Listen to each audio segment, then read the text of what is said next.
Hey, welcome everybody to the hey everybody, welcome to the what am I saying?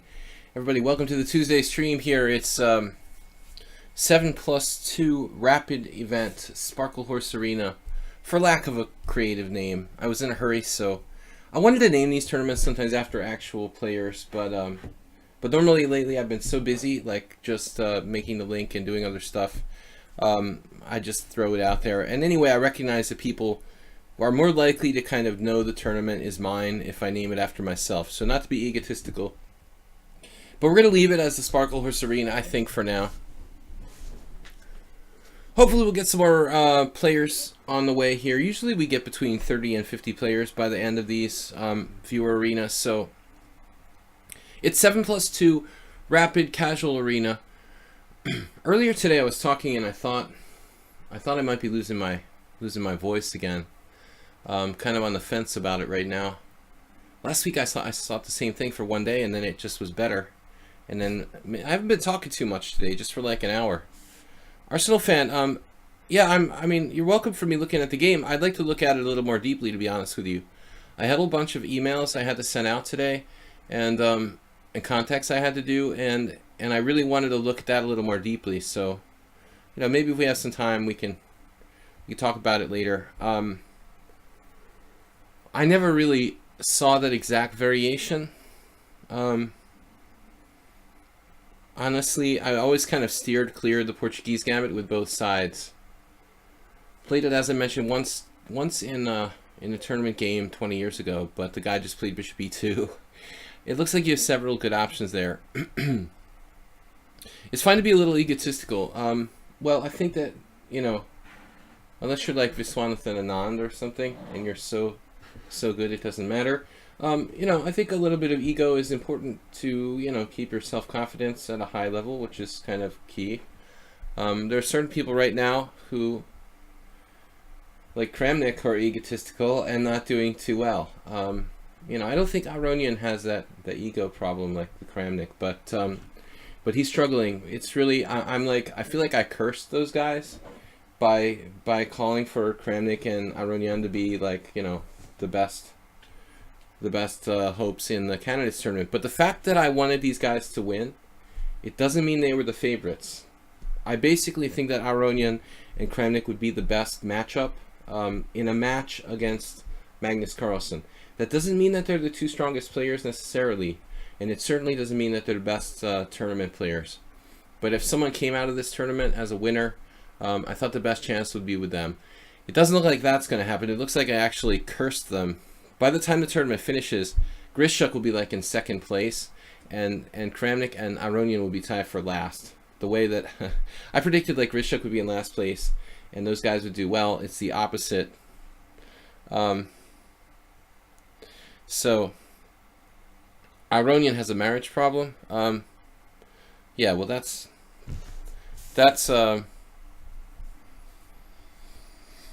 I guess it depends on your situation, you know, but I guess it's not bad for everyone. It's hurt some players. I talked about Leko seemed to be like he was never the same, but he married with someone from outside his country, outside his chess world.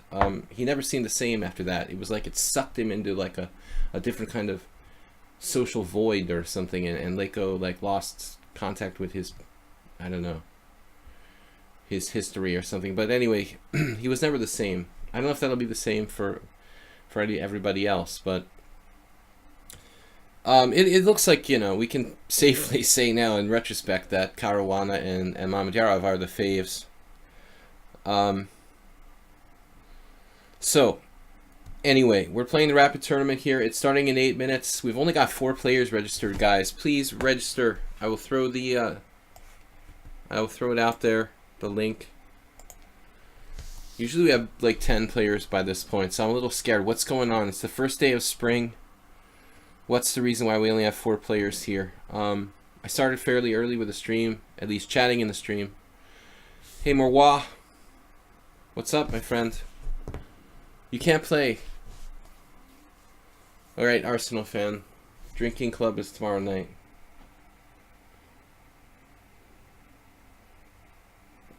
Crazy. No, tomorrow night is Wednesday. It's Tuesday night tonight. Losing track of everything. All right, man. You got to take care of the important stuff, Arsenal fan. So we'll catch up with you later. I want to thank you guys for subscribing. And, yeah, Thursday night. Arsenal fan played a rapid tournament on Sunday. Wow. You beat 2 194s and a 174. Nice job. Oh, you played. Sorry, I thought you said you beat them.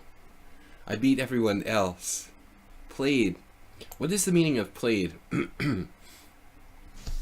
Ulevin asked the interesting question, why is bishop f4 almost ever played against the Nimzo? I would think there'd be more than 9 games in the database. It doesn't do anything against the pin on the knight.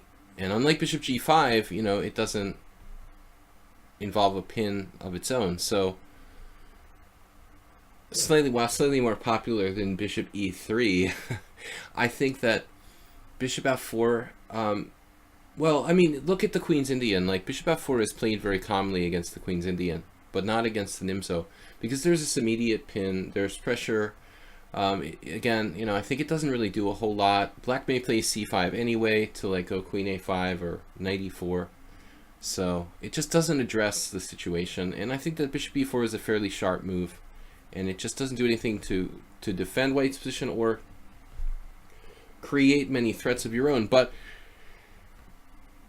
to be fair, it's probably not that bad. You know, it's probably playable for white. It doesn't put any pressure, as JCS says. It doesn't put any pressure on black. It's like a lazy routine developing move that doesn't have any real point in that position. I mean, maybe we could argue that it's surprising that more than 9 games haven't been played. If you look in ChessBase, I don't know if you looked like in ChessBase or lichess on the lichess Opening Explorer. I mean, I would imagine in ChessBase, if you're just looking at random, the like World Junior Under 8 Championship and every kind of game included in the database, you probably have more than 9 over there. But yeah, it's funny. It's not a move I would have ever considered. You can play it against the Queen's Indian. And there are even some variations that become Nimzo-like in that, but black would have to play b6 for that to transpose. Anyway, guys, thanks for watching, hanging out with me. We got a 2-hour arena here. It's unrated, but I tried just as hard, rated or unrated. It's just as important to me. I'm trying to learn from these games just like you guys. And lately, like the last stream, yesterday morning, I had really tough games. A lot of players over 2,000 are playing like that, and for me it's been really instructive as well. How does one get their games onto lichess database? Well, the lichess database is just gotta be, you know, like somewhere someone took some kind of publicly free, I guess, database and made it available to different websites and stuff like that. You know, it can't be like property of a private company like ChessBase or something like that. I would imagine it's like a generic chess database that someone compiled over the years, and it's like free to use. Time for me to break the 4th place curse. Yeah, in chess in 7+2 rapid should favor me theoretically a little bit more, because I could theoretically berserk without having only 2.5 minutes for my games. I'd have 3.5 minutes for my games. But I'm still like kind of an underdog in the fact that I don't really generally berserk. I also like to make the games constructive and instructive. So maybe that's what I meant to say. So I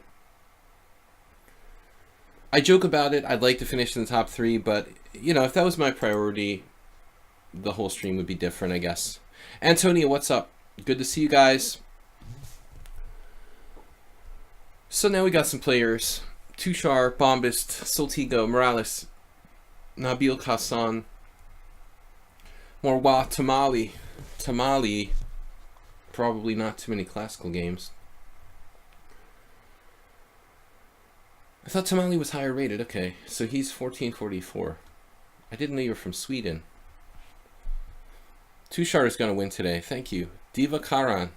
You guys are not the same person. And Diva Karan, thanks for subscribing. Wow, okay. So Tushar and Diva Karan are now both subscribers. It's more than likely that they're not the same person. If they were the same person, they wouldn't use 2 subscriptions. Ananas, what's up? Berserk you. There's 2 players I don't really like berserking, like the higher rated guys and the fast guys. If you're lower rated and you're not super fast, then I might berserk. I mean constructive. Oh, you're talking to Soltico. I like to make my games destructive. Interesting choice of wording.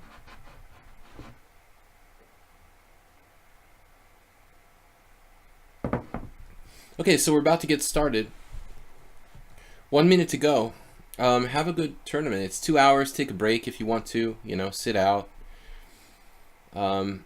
It's just enough time to talk about the games really constructively for me.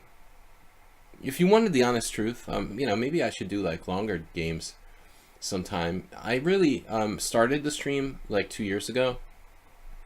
The very first streams I did were 15-minute games. But I realized that I could only play like, the problem was I could only play like 4 or 5 games per stream if I do that, you know. But I think in terms of instruction, maybe I'll do that sometime. Maybe that's a really good idea. Maybe rather than doing like a live stream, I'll play like 4 or 5, you know, 15-0 or something like that, and then make like a YouTube video. I don't know, because I feel like those are kind of a specialty thing. It wouldn't be so interesting to the live stream, you know, when the people are watching and they want to play during the stream. But maybe as an after the fact kind of thing, it would be cool. Good luck, guys. Thanks, Soltigo, for hanging out with us and being our moderator. Got 11 players so far. For this format, I imagine you're talking about what I was talking about.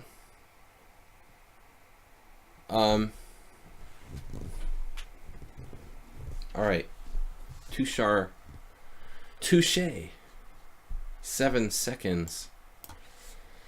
Touche. I think the warning amount of time should be different for each time control. Like the warning for bullet is less than, you know, blitz, and blitz. What is the time? How much time do you have to make your first move in blitz versus rapid? Is it different or is it the same? I'm kind of wondering about that right now. All right, I'm going to play a King's Indian. I haven't played too many King's Indians against Tushar. Because I mentioned what? Yeah, you know what's funny about that Cliff's Export Corner? Esports Export, sorry. Esports Corner. I had the thing crash like for like 4 times last week, and then suddenly this week it hasn't crashed. So I'm beginning to wonder like what is up with that. But it's not Windows 10. I was reluctant to upgrade this machine to Windows 10. It's like 8.1 or whatever. What is it? What was before Windows 10? The last system before Windows 10. E3. What is that? That is kind of a weird move. All right.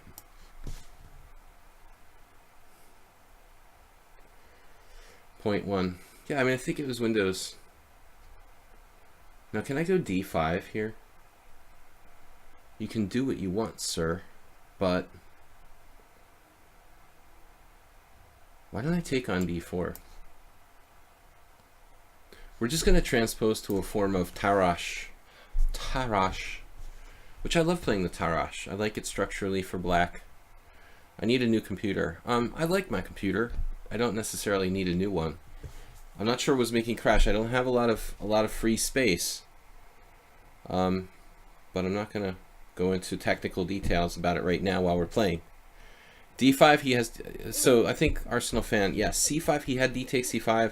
I wasn't super sure about it, so I wanted to play C5. I don't know if you saw me. I meant D5, yeah, you're right. I wanted to play it, but yeah, I wasn't super sure about it, so I decided not to risk it right away. We can take on c4.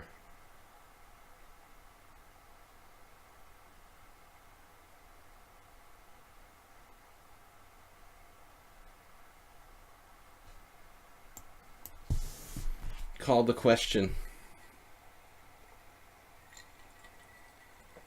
I've got like 3 different drinks here and a bottle of water.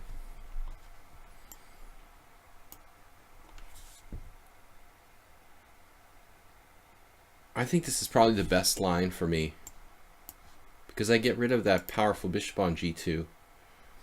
Instead of queen a4 check, I'm not sure how he does this exactly, but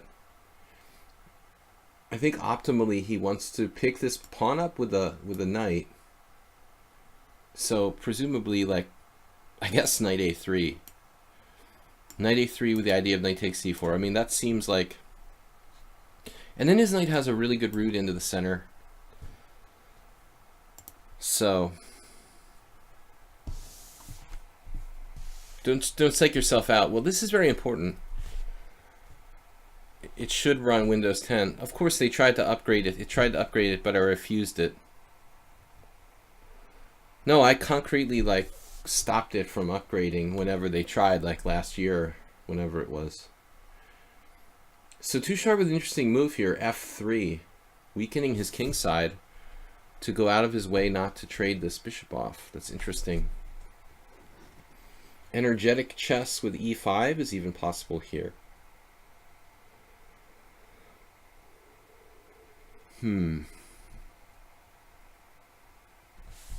I'd rather just get my pieces developed. Windows 10 isn't free anymore. You always had to, like, sell your soul for it anyway. It was never free. Okay, so now I was thinking, like, can we get frisky with the e5? It's all nice and good, but you know what? Nah. Maybe I'll play e5, but it goes against my original plan of like playing against the isolated queen pawn. Maybe it's more important though. The dynamic aspect here is more important. We've got e5 at any moment with a virtual explosion of activity.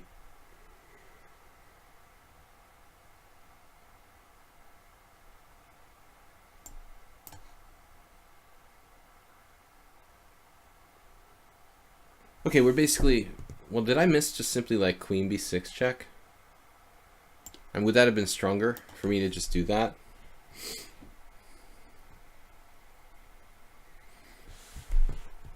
I mean, there's not that big of a deal if I play queen b6 check, queen takes b2, in other words. I mean, it was what I'm trying to stutter and spit out, basically. Like, if that were to happen, like he goes knight c3 and he's not losing any pieces or anything. So we're just very active here.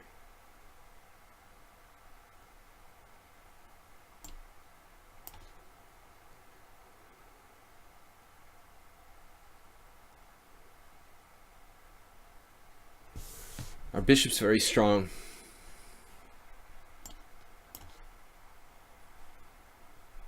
I didn't see anything other brother. Bishop's very strong, very compact, no weaknesses. Black has to be very close to winning material here.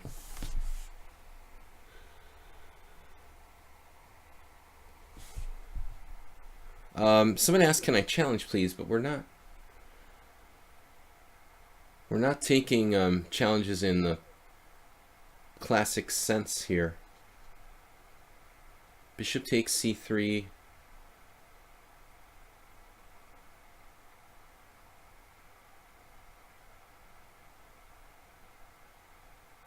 There's knight e3. I guess that's what we need to do.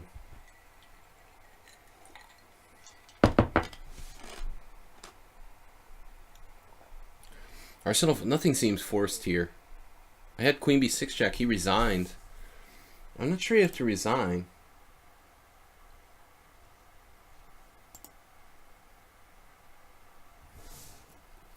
Turns out I played the best move. Now, the problem with bishop takes c3 was bishop takes d5, and he stays... I don't mean to rhyme and rap when I'm talking, but bishop takes d5, and he stays alive with, you know, this is not actually losing any pieces. So in fact, bishop takes c3, not a good move. Not a good start for Tushar, who didn't play up to his usual caliber in the first game. So he's obviously not warmed up. Queen b6 unfortunately allowed rook f2, and I wasn't certain. Although it may have turned out to be that was just as good. Okay, this guy Galdaman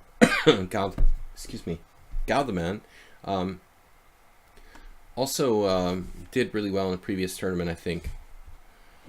Lots of names that rhymes with games too. Lots of games and names I don't recognize and can't pronounce. Kenan Agat, which is hard to say. Try to make your names easier to say, guys. I'm just kidding. MC Sladgie. I thought if he takes on d5, then plays rook d1, right? But knight e3 apparently was maybe the simplest and the best. But anyway, it was a really bad opening for white there. I don't know. I don't know. I mean, I think if you want to, you can play like knight a3 and try to take on c4 with a knight. I don't see a concrete problem with that. And if I don't find something good there, then he's going to be fine, you know. So opening was really, really ugly for white, though. Lots of weaknesses. Really, though, Tushar is to me, you know, he's dangerous more like when he plays e4 openings. Okay, Glideson Hisitnuns. So I'm not going to lose on time. What are we going to do? All right, we'll play e4. Family forks. Anyway, guys, it's a 2-hour tournament. It's casual. Have fun. Congratulations to the winner. I was a little bit tired today. I don't know why. I don't think I get enough exercise in the last couple of weeks. Wanted to go out today, and then I got sidetracked. Knight c6. I mean, I practically always play the Ruy Lopez. And in fact, I think I remember maybe having a game with Glideson. He normally doesn't, you know, he isn't able to watch the morning streams, I guess. Yes, the epic knight f6. So we'll play d3. I don't like the endgame. You know, I don't want to do that endgame. The Berlin defense endgame. Castles, knight takes e4. And I don't like any of the lines after that. Rook e1 is stupid too. I can't believe that. Okay, Nesmedinov thought that was good for white, but I think that some new ideas have been discovered in those lines. d6 right away. This is possible here. Probably like, well, actually one of the main lines. So, in style, it's much more like a Joko piano. Drinks, water. Why am I so thirsty? Anyway, guys, will I be able to get a game? No. Bishop g4. I had a game with someone else. Was it Tushar, in fact, in a Lopez recently, where, you know, I misplayed it. What did I do?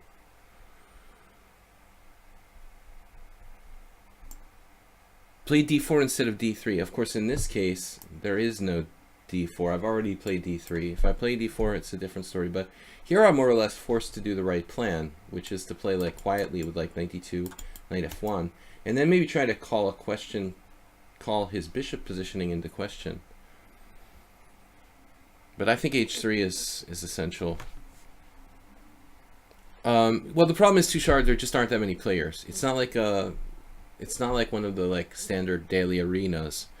You know, in a few more minutes, like in a little later on, there'll be more players, so it won't be quite as bad, but that does happen sometimes. You have to wait like a couple minutes to get a pairing because there's just like an odd number of players.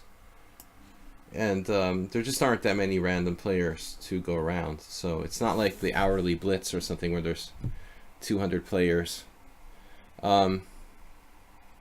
You can't play an opponent that's not there, basically. It's like a real like over the board tournament where you've got to buy or something. All right, let's maneuver. So there were a lot of games in the old school games I've seen, watching like Chigorin and Steinitz and even Morphy and some of the other like great players in history. One thing I wanted to point out in this kind of position after making this sort of move, this Steinitzian idea, I did notice this. I wanted to make a video series about it a little while ago.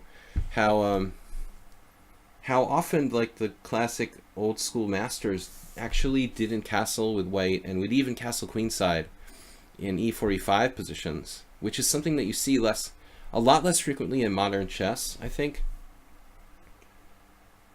Now at this point, it's very tempting to take on c6. I'm sure that it's pretty good for white.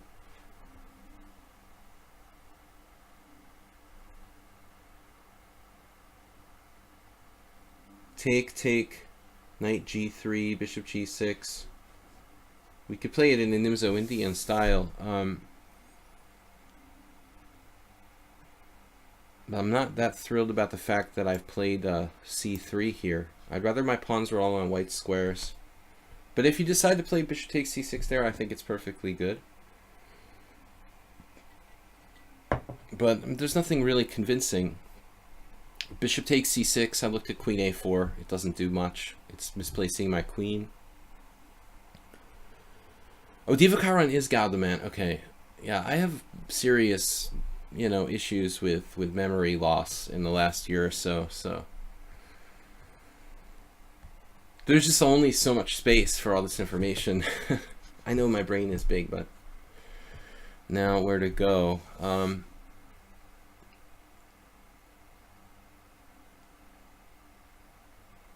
You know what? I'm just going to put my bishop on c2. If I go bishop a5 to bishop a4 to b3, you always just run into knight a5 anyway, then you have to move again, then black has time to play c5. I mean, it doesn't seem like one is clearly better than the other. Okay, he's playing kind of the same variation that, in fact, you played against me, Tushar. With the difference being that I played d3 instead of playing d4 or whatever. I did something stupid against you. This is a recommended setup in this bishop g4. When they try to do bishop g4 in the normal Lopez, white's supposed to just play d3. I looked at that after my game with Tushar. Now knight h4, knight takes e4, knight takes g6, knight takes g3, knight takes h8, knight takes h1. That's a long variation. Is there anything I'm missing there? Knight h4, knight takes e4, knight takes g6, knight takes g3. I have knight takes e7 in between move. Knight takes h1, knight takes c6, getting two pieces for the proverbial rook. I'm still unconvinced, and I'm like wasting all my time on this really obvious thing. Why don't I just think about this though? Can black play like knight h5 at some point? If I play queen e2, knight h5.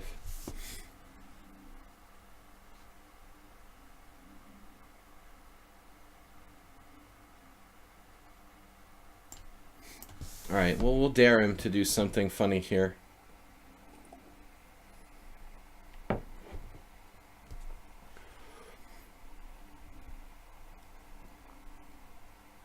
Knight takes e4. Is there any other interesting line for me? There should be quite a few possibilities. I mean, I might have really, really good white square prospects, like knight takes e4, knight takes g6, knight takes g3, just take back. He takes on g6, and then something like queen somewhere, or even d4, hitting g6 with check. There's a lot of possibilities. If I were black, I probably wouldn't play knight takes e4. but the alternatives may not be that good either.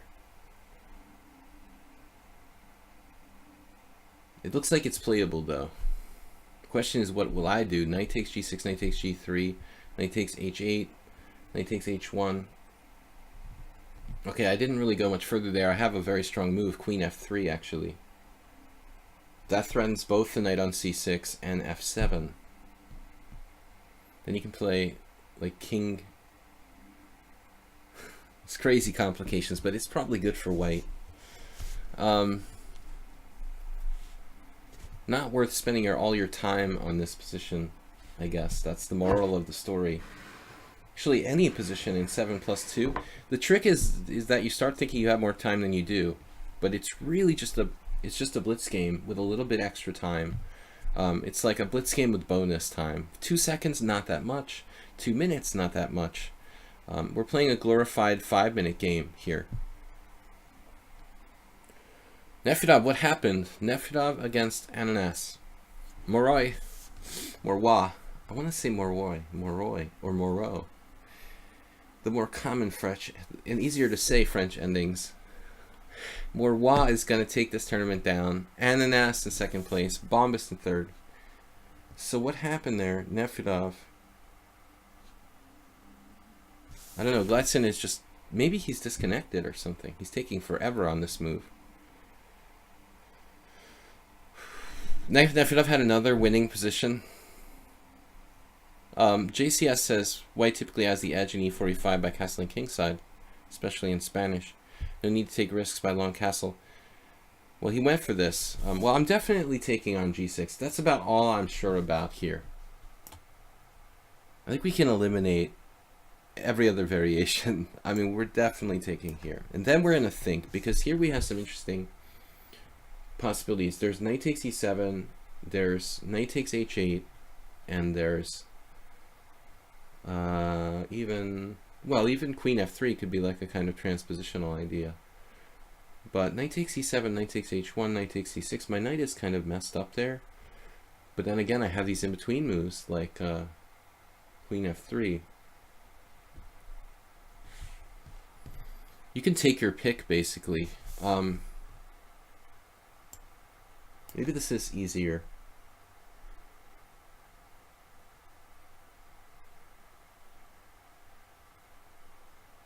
I really didn't spend too much time on this, but we're down to very little time in general, so I like both lines.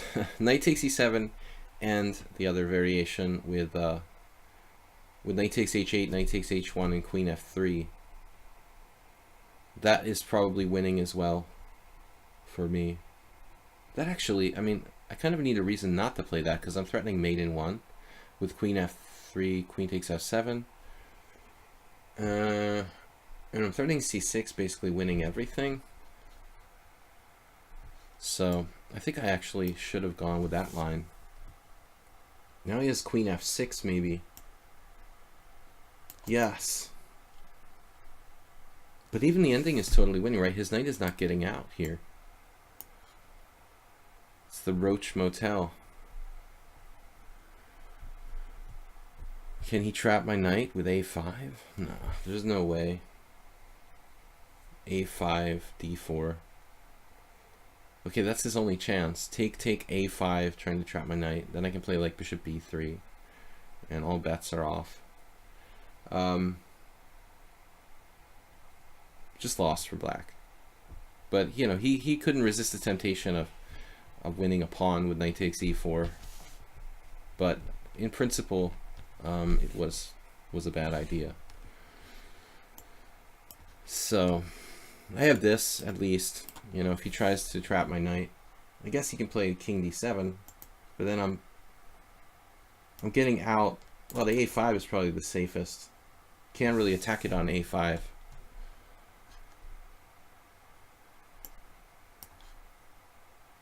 Tack it with one syllable. We're gonna have 3 pieces for a rook when we're done here. That's a good material balance.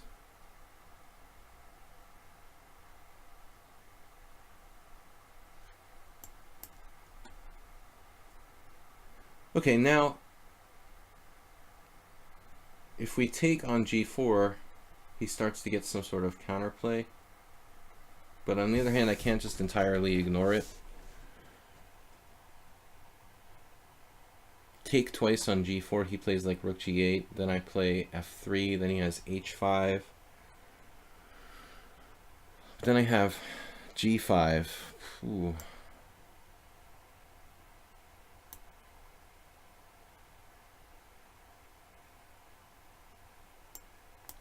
He just doesn't have enough time. Maybe this was a good move order for him though, objectively. Now rook f8. Rook f8, I got bishop d1, king g2, and maybe bishop d1. I'm probably winning, but he's got a little bit of tricks still.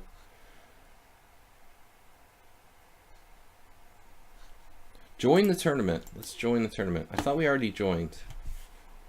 Thanks, guys, for hanging out with me. I hope the games are instructive. So far, my games went really haywire for my opponents in the opening.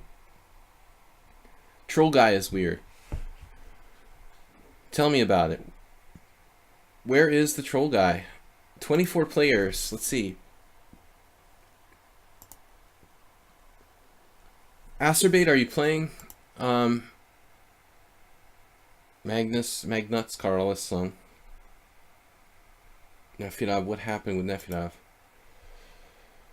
He lost against Ananas.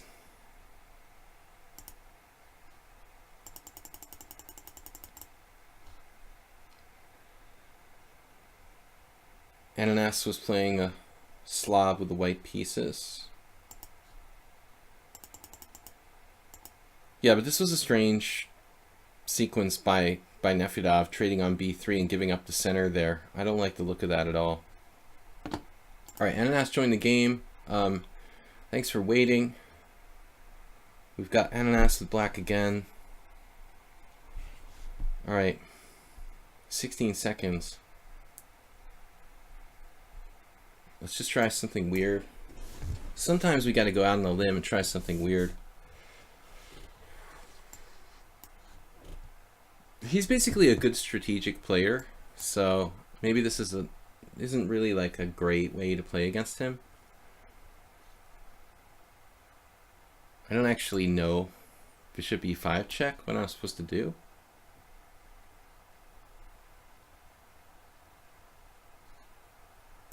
Makes sense to me though. I'm not certain that knight f6 is even the best move, to be honest. We're just playing a kind of weird Czech Benoni. Mark Dvoretsky played the system against me in a Blitz tournament. I don't know what it's actually called.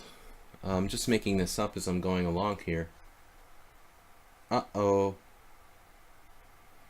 Ananas automatically castled, didn't defend his pawn on e4. That's got to be good for me. He played a little too fast in a non-standard position.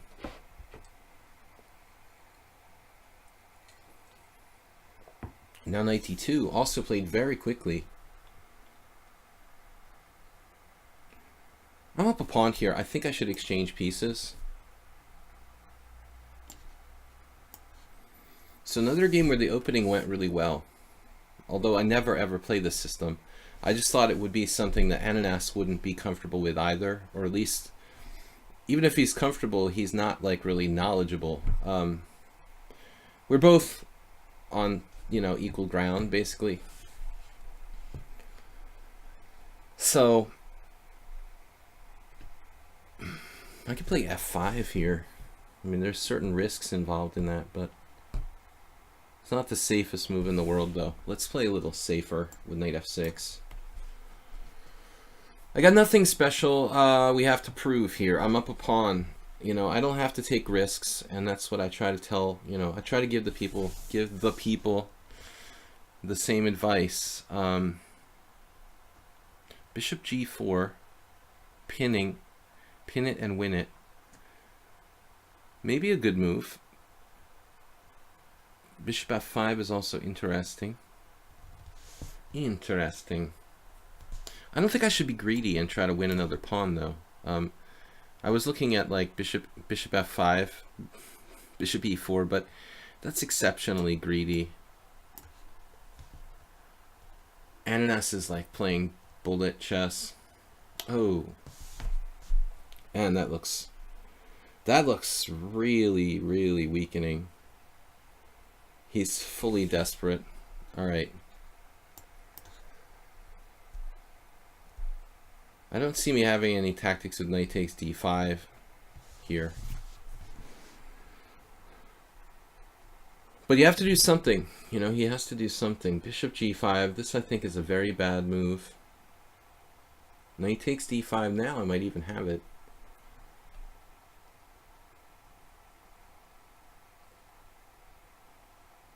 But bishop g5 is a bad move for white strategically.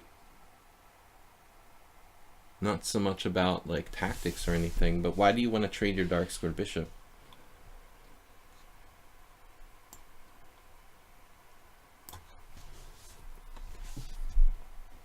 I just want to trade my bad bishop. Trade everything I can, basically.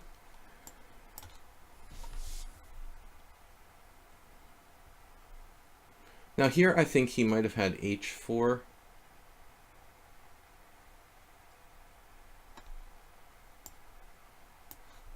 This way I just trade some more stuff. His kingside looks very, very weakened here.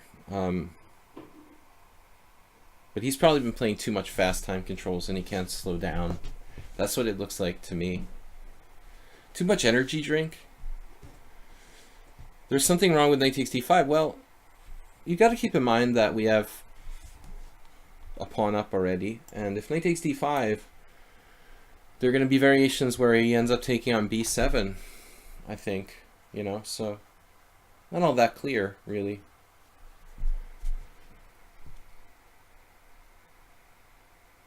Obviously f5 looks very, very tempting. f4 takes, queen e6 check, king h8.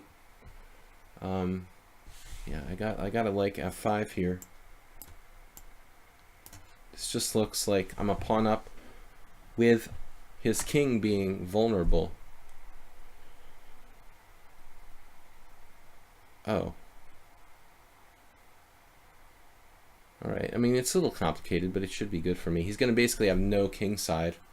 After f4, e takes f, queen e6 check, king h8. If queen takes d6, I take on g4, and his whole king side evaporates. I mean, that can't possibly be good for white.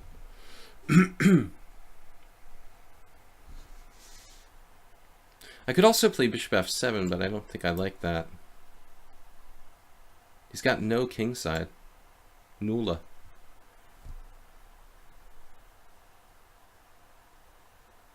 Yeah, this looks ugly. This looks really ugly for white. Full-on bullet chess.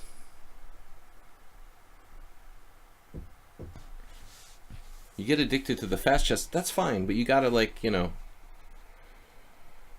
you gotta know the difference. Just compartmentalize. Put them in different places, you know. This is 1 minute, this is 5 minutes, this is, you know, that's all. This is a tournament game.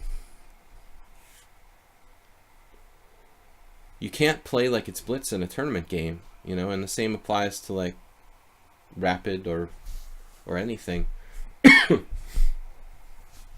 All right, so far we're like an opening. We're lucky in the opening 3 times. There was no choice after castles to go for g4, you mean? Just to go berserk.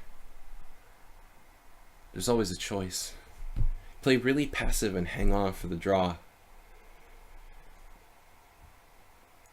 Nabil Hassan chess. Alright. Somehow I'm in second place. I'm going to play knight f6. I've been playing c5 a lot against knight f3, but I used to like to play the hedgehog, and I try to get more of those, but it's not going to happen here again. So Nabil,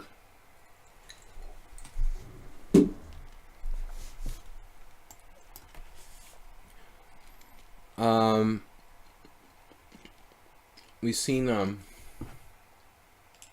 sorry, it's an ice. We've seen this recently Grishuk. No, who was it? Someone in the candidates tournament played this line with white, but I don't remember who was black. Was it Grishuk or someone else? The delayed Benoni. I mean, like black plays c5. Mamedyarov used that against Gelfand several times a couple years ago. It's not a bad line, like c5, d5, a tempo down. Of course, now we can always play like classic King's Indian style. I agree that the fast chess is addictive. This is kind of like a e3 Grunfeld after d5. I guess d5, d takes c, queen a5. I looked at this the other day, actually.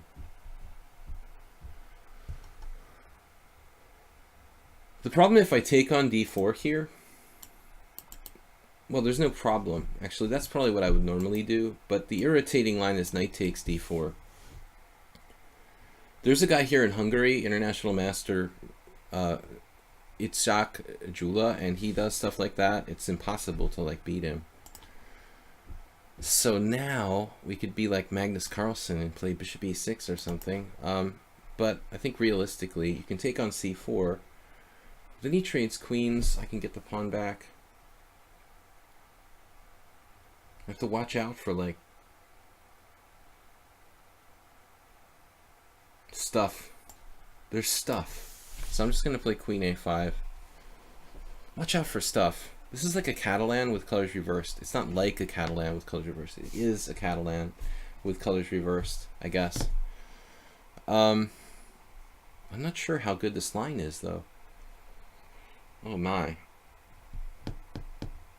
This might be a bad line for me. He can play, if I'm not mistaken here, he can play c takes d5, knight e4, and then like bishop d2, knight takes c3, queen b3, and white is better. I looked at this like the other day, and I ended up like playing right into it, which is sort of dumb. One of my people that I work with was playing the Grunfeld, and we talked about what to do in the event of e3, and we stumbled on this exact variation, but I didn't realize what was exactly happening here. This is a boring town, basically. It's a little like a bishop f4 system, except the bishop is not on f4. The boring solid town. I'll just try to sort of spiritually contact Ilya Smirin, or someone who plays like the black side of the Grunfeld really well, and how can we get the advantage in this symmetrical position?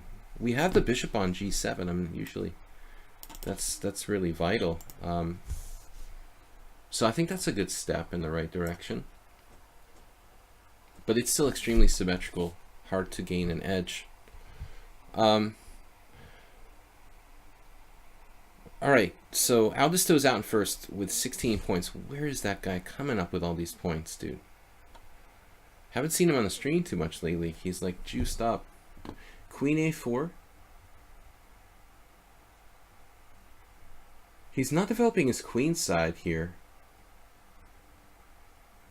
but I guess there's nothing spectacular I can do to take advantage of it.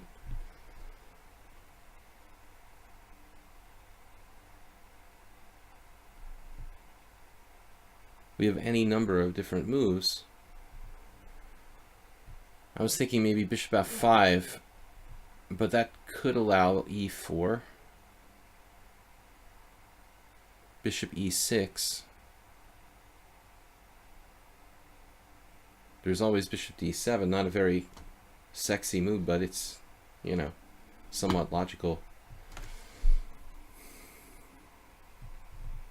Then there's the proverbial b6, which actually makes sense. What's wrong with b6? He can play like bishop a6. Does he want to do that? I mean, is that part of his plan here, to like counter my fianchetto idea?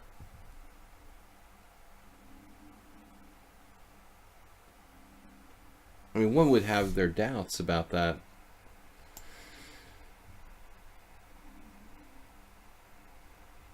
Alright, whatever.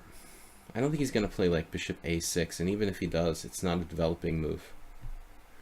I could like ignore it and play bishop d7 or something, and then his bishop ends up in a weird place. Who knows? But I do need to mobilize my pieces. Position is approximately equal. He's trading pieces now with 94, but he's still not developing his pieces on the queen side.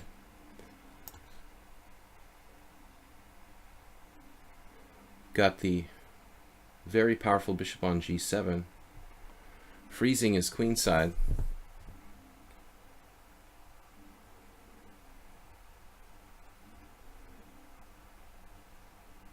Obviously, bishop d2, bishop takes b2 is good for me.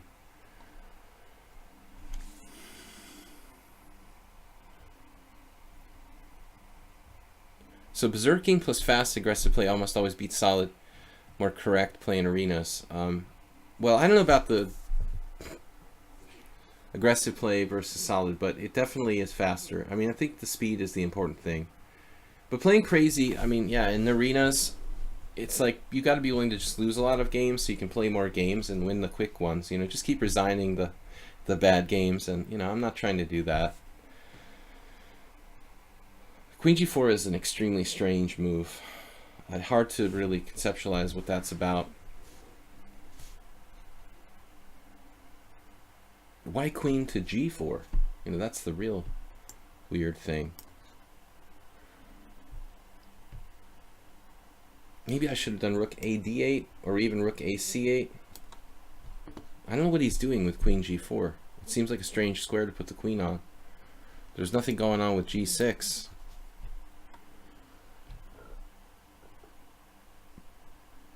Anytime I play the black side of the Grunfeld, I'm a little bit reticent to play rook d8 because of the f7. But in this particular position, he doesn't have anything on it.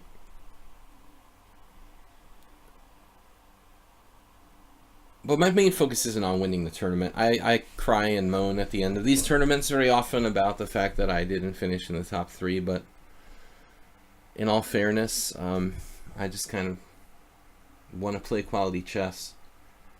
Knight a5.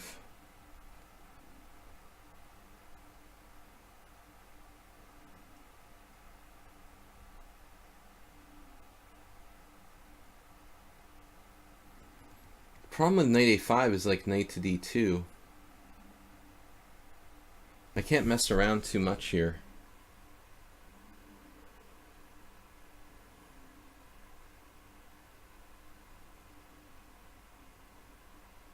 Well, in any case, let's just develop.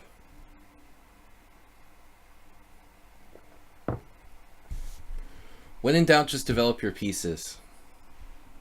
His queen side is frozen. You see, that's the whole idea of the Grunfeld defense. I guess it wasn't really a Grunfeld in a technical sense, but it's like a Grunfeld in style. Queen c2 would be possible, but I wasn't crazy about bishop c4.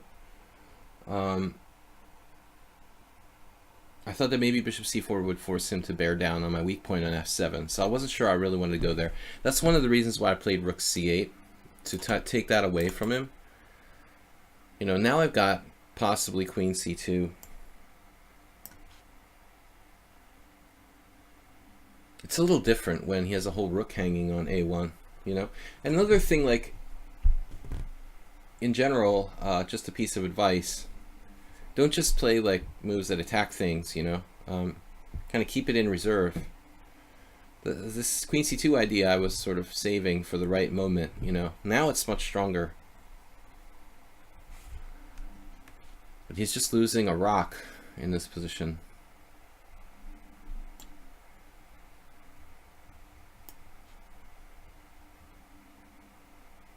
So he has some miracle like bishop d1. Did he have bishop d1 in that position to save himself? I guess I don't know. Anyway, this saves him.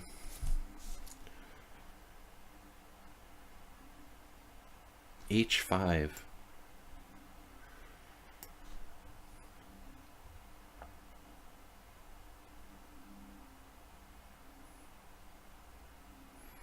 slightly unpleasant h5. You won't feel a thing. Bishop d1, well, everything wins. Queen takes c1, takes his queen, whatever you want. Yeah, I think he's busted. With full development for black. All pieces developed. Principles. You lost the game. What? Lost the game room. Oh. You lost like lichess. I was like, what's the game room? I thought you were in the game room. Like a literal game room. Alright, I gotta close this other window. That is hanging pieces. Yeah. We've got an increment, so that's enough to lock it down. We're winning a piece. Trade queens here, but we've also got pretty darn close to mate threats on g2 often. So if I'm specializing in arena tournaments, yeah, I'm playing for more than trading queens. Maybe it's important to win quickly, not just win. Aldisto has 21 points. How does he have so many? He's got to be berserking every game.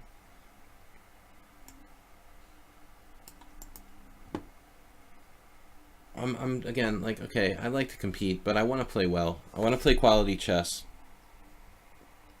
The Twitch chat window, not a good idea. All right, so who's in third? Bombast, Marois in tied for third. Ananas, Morales. It's still over an hour to go. It was kind of crazy last week. We did 5-0, and there were so many more games. It was like 20 games. Logically defending against all threats. You can't really fault that move. I am going to trade queens here. Twade queens like Tweety Bird. Alright, that made him resign. If you can make him resign, then it was a good move. Yeah, Aldisto started berserking from the beginning. He's berserked every game. He's 5-0. He played Ananas, Gao the Man, and then Morales, and beat them all with a 23-78 performance so far. Perfect. Taking his vitamins. Alright, Gao the Man, Diva Karan, thanks for subscribing to the stream. I saw another player who recently subscribed here. Ace 1886. Are you playing? Oh, not a closed Sicilian, no. Okay, good. I was like, oh no, not the closed. I hate the closed, especially in tournaments. I don't know what I feel like playing today. For some reason, I started to think, did Galdaman play the closed Sicilian against me before? I'm getting him confused with a different player. This is like a closed Sicilian, though. Turning it into a closed Sicilian. See, I told you it was a closed Sicilian guy. Guys, don't listen to me. Alright, so he just pretended to not play the closed Sicilian. Oh man. It's so boring and hard to play in this kind of time control. I don't mind it too much in a tournament game, but playing the closed Sicilian in Blitz is so difficult. You need time to think about maneuvering and stuff like that. So Ace doesn't have time. Okay, cool. But thanks for watching anyway. So, WebTuto, you missed the game. Oh no, Antonio got paired with WebTuto and he didn't show up. Guys, forfeiting games. There should be a penalty. Point penalty. Like you lose a point when you forfeit games or something like that. This is slightly weird. To do like bishop e3 with a rook on e1 in a closed Sicilian. That seems odd.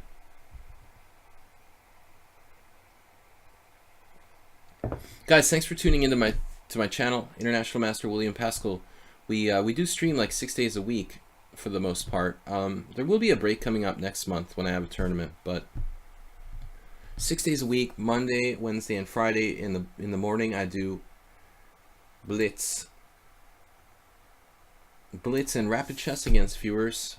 Friday is a special day when I do Fast Blitz against just every challenger that comes along. Monday and Wednesday are subscribers first. Tuesday, you see tonight we have a weekly tournament, and Thursdays is my subscriber stream. So I do game analysis with the subscribers here on lichess now.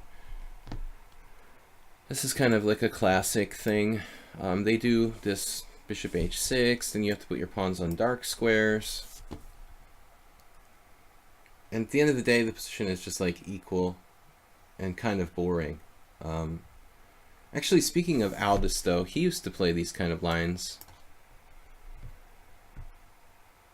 It's really easy to learn for white. Not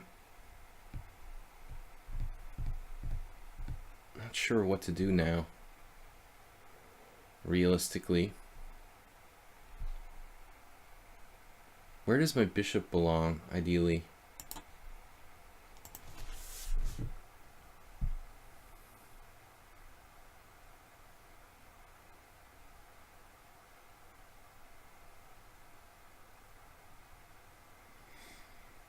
My rook has really no purpose for being on b8 here. Oh, I know. Okay. There, there, then there. This is a good plan. I'm going to put my queen out here. Threaten his b2 pawn. Instantly plays that. Now I play bishop g4. Which is a sneaky idea to eliminate that bishop takes knight, eliminate the knight on e2. He doesn't have time to play f3 because of d takes c en passant, or that's not en passant, but it's the same effect as doing en passant. I just like saying, en passant. That's my only French word. And now, I guess we're going to take back with the queen. Would be better to take with the knight, but I'm not going to sack a pawn for nothing here.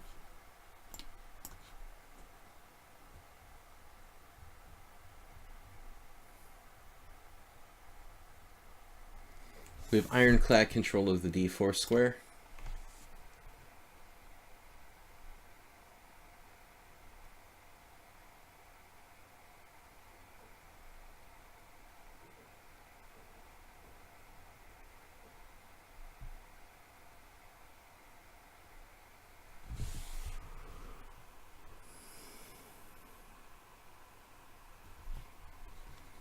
All right, let's get him.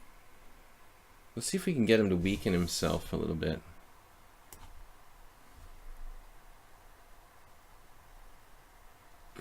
Hit his a pawn. It's a weird square for the queen to be on. But I want my knight on d4. The more dark squares, the better.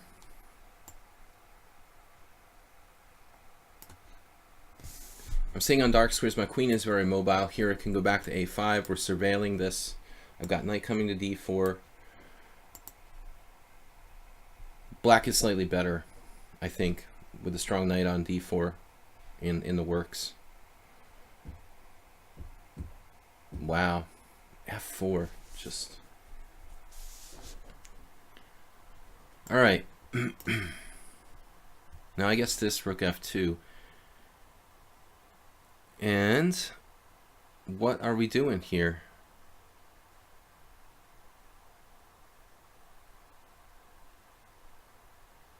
So let's say I play like rook c8. He has some threats along the f-file, which I'm not really happy about.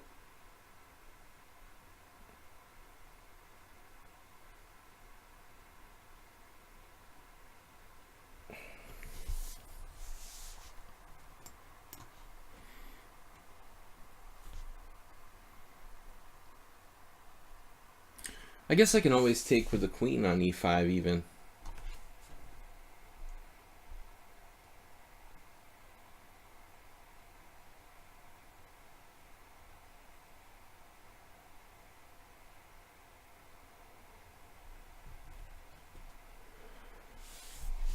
Queen and knight, good combination. Does he have any play on the king side? I think trading these pieces helps me. He probably should play rook f1 there. Now I have to seriously consider taking with the queen if there's any danger with like queen g5.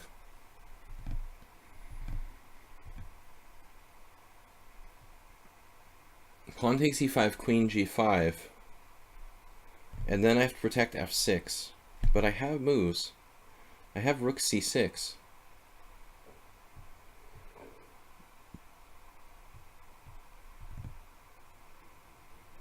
Rook c6, queen e7.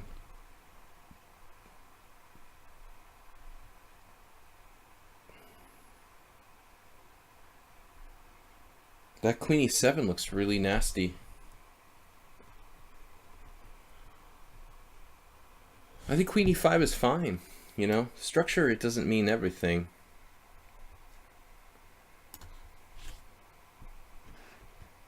There's more important things than structure, I guess. Not getting mated probably being primary among them. But we can't have him playing queen g5, queen e7, I guess.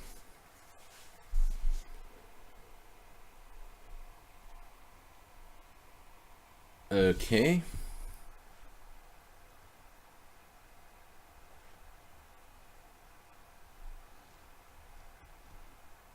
Bishop h3 doesn't really do anything. I hope. I hope it doesn't do anything. I didn't see anything clear with rook c2 there. But the dark square bind is really crippling.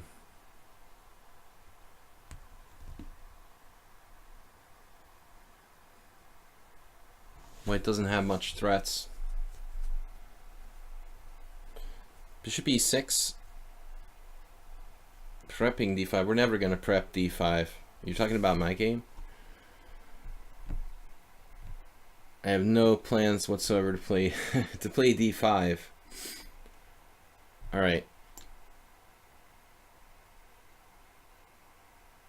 What am I doing here? Okay, there's certain limitations. Like my knight is not supported by a pawn the way it would have been in the other line. But I still would take black here any day if I have to pick a side. White's bishop isn't that useful.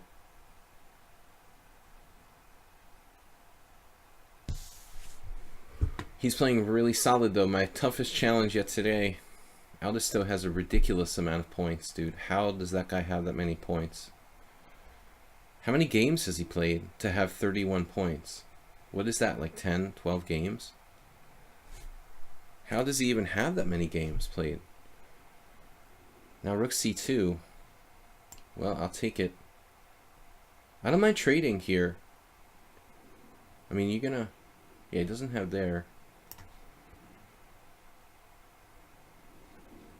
No tricks. So the ending is really good for black.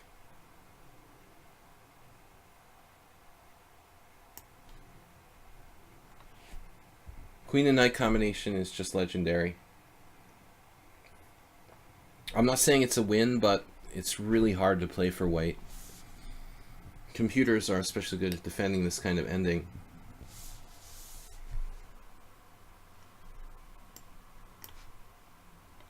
I had knight f3 check. I didn't think it did anything. Knight e2 check might have been good.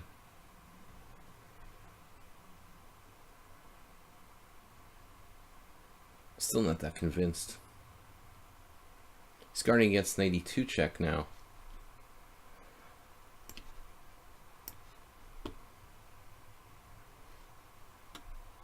Tushar Kamde. Fixing the weakness on a2.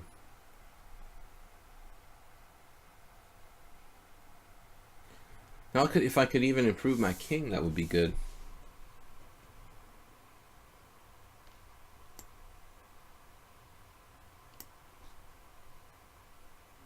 This looks like a weird move, actually.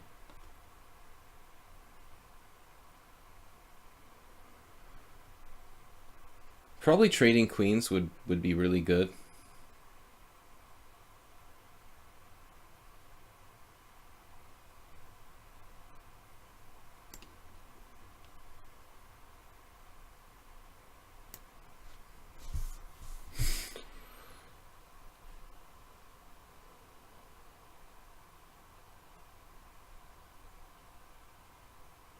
I mean, if he plays queen c2, I play knight c3, which looks crippling.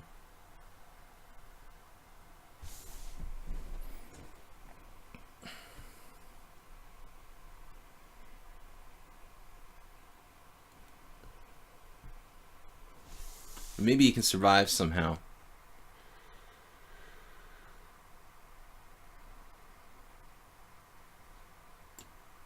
Now I'm threatening knight c3.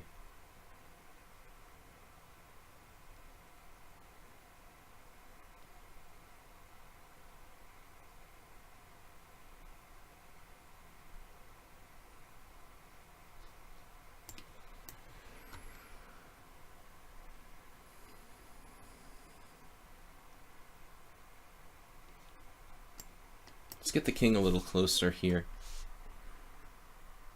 It might help.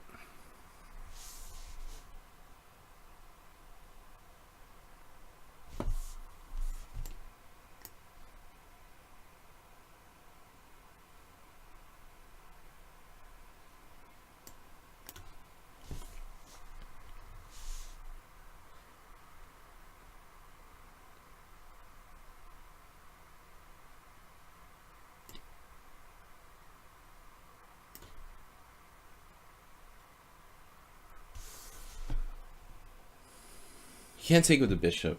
He has to take with the pawn. And he's kind of frozen. I think this lessens the value of his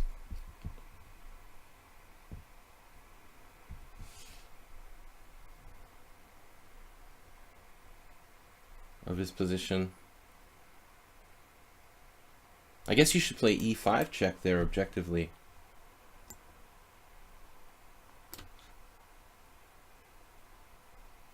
Whoa. What's that about?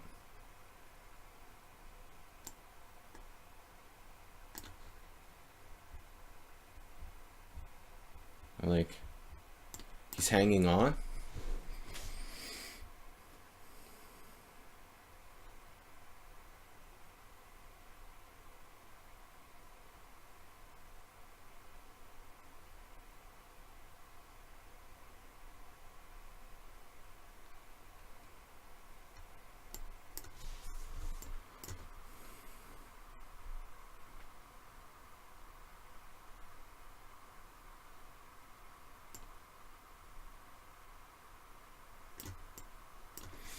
I just totally screwed this up.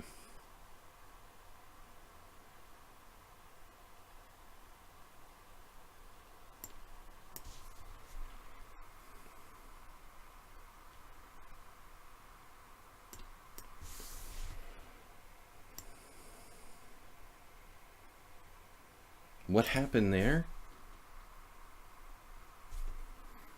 That was a really bad move.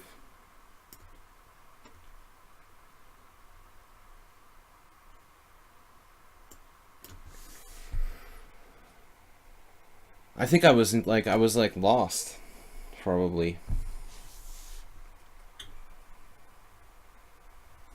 Now it's a draw. He defended this insanely well. I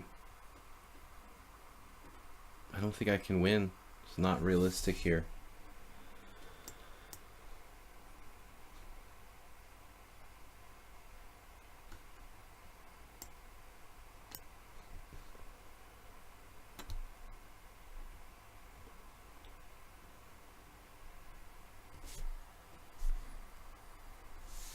The legendary.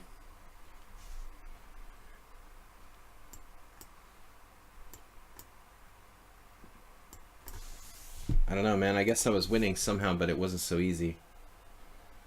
I probably almost lost.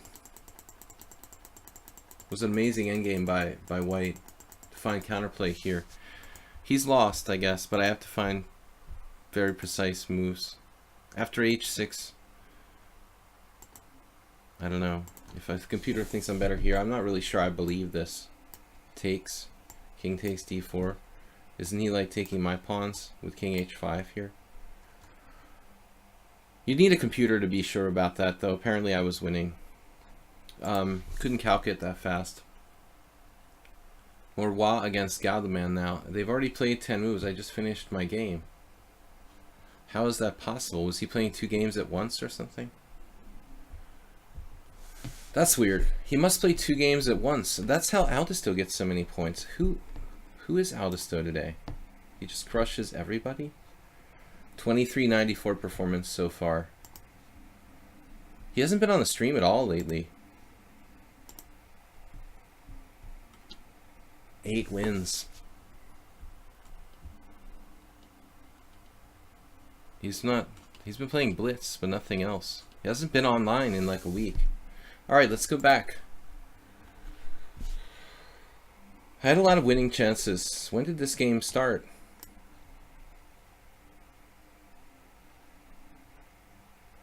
Okay. We haven't played a Sicilian in a long time.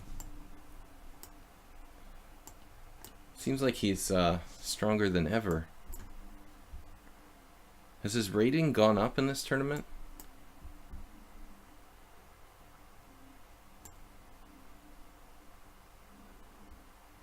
What if I play A4 here? I don't really like it.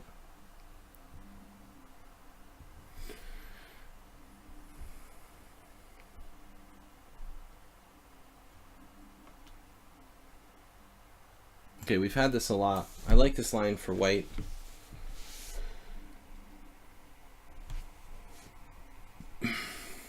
Not happy with that draw, obviously. Okay, H5. It's not really principled.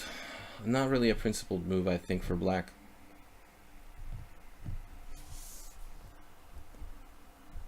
Bishop F4.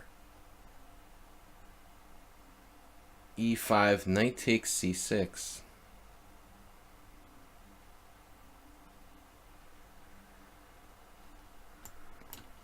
I'm not sure about this.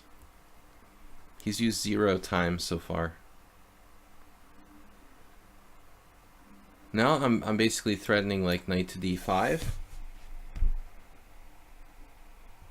But maybe it's not so good.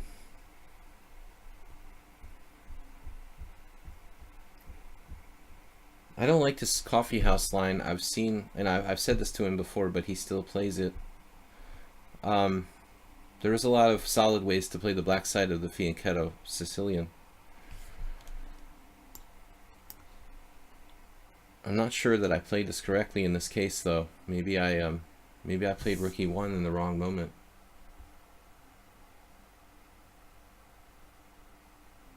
Yeah, now it looks like he might have a good game. Let's see, Bishop F4, Queen B6. Well, let's say I go Bishop F4.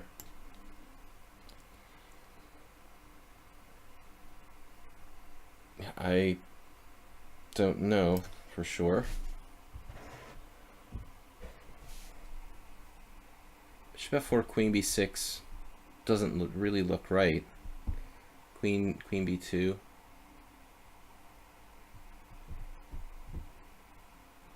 Kind of like that for white.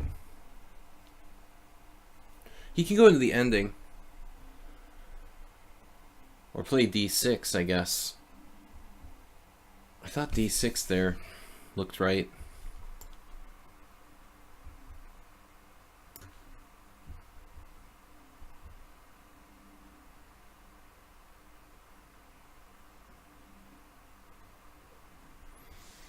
This looks too coffee house.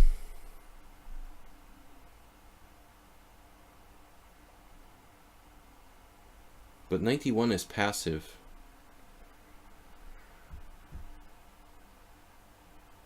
So Rookie 2.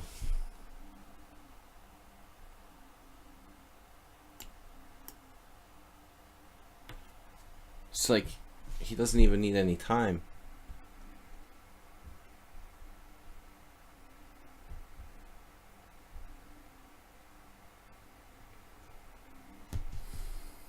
Do I ever have knight d5? Yeah, e5, knight d5 is really strong for white.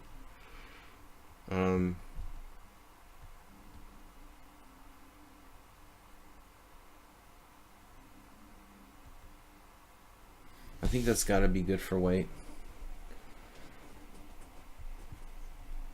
I don't see how he can afford to give up the e5 square.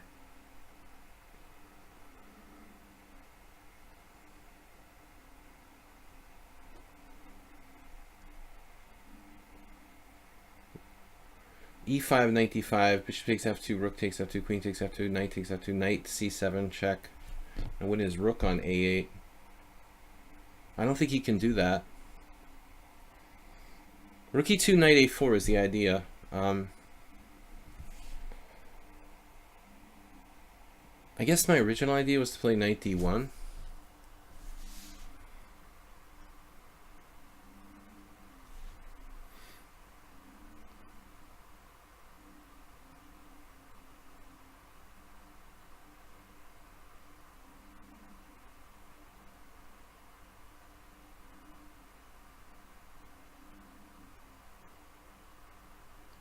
If I get a free moment, I can play h3 and kick his knight out, which could help.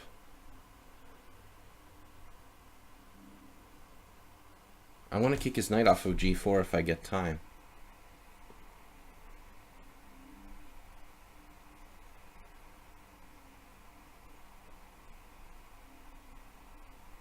Let's see. There.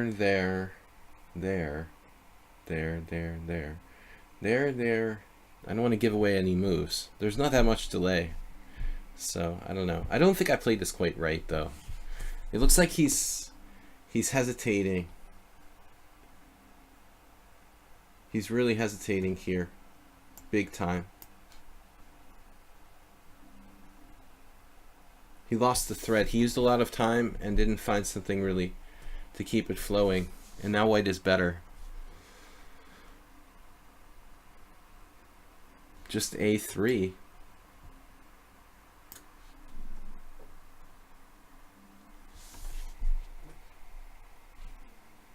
Now we're just dominating.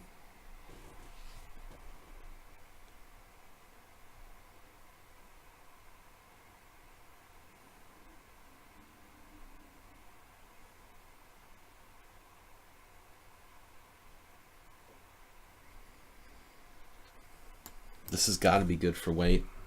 I also had knight d5 there, but it wasn't as convincing.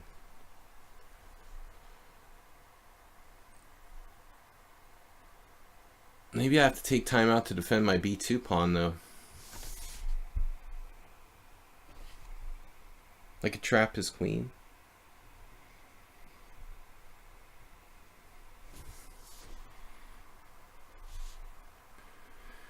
Taking time out to defend my b2 pawn? Come on.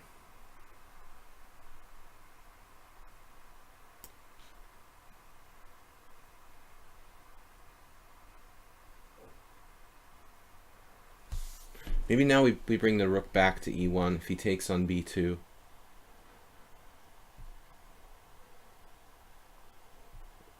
Rather than lose another pawn on a3 automatically.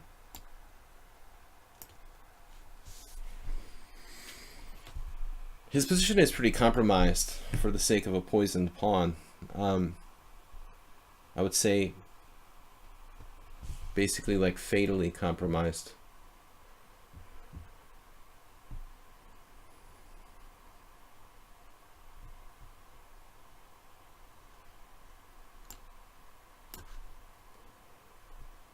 At the very least, we have a clear advantage here.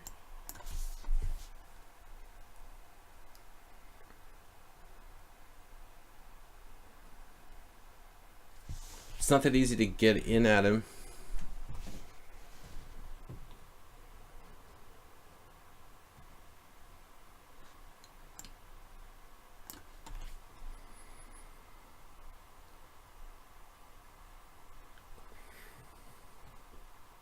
Only move. That's literally the only move.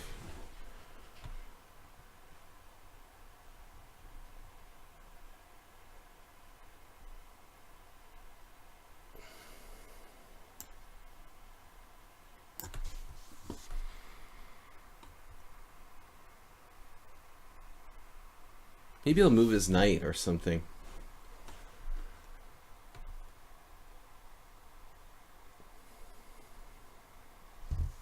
If I get my rook up, Maybe rook f3.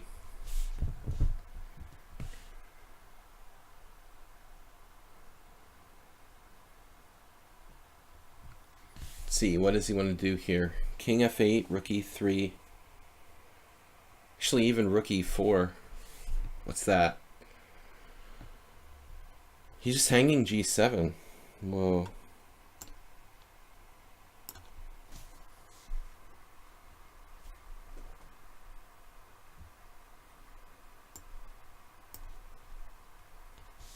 But I think now he's just lost.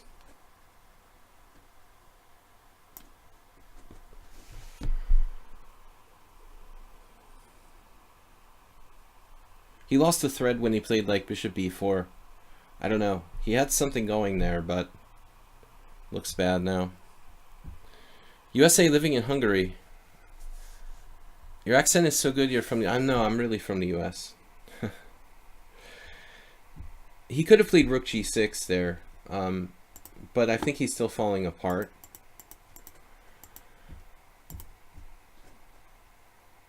I was gonna play like queen h4 and actually just take this off. His position is too compromised. But I'm not sure, like, objectively.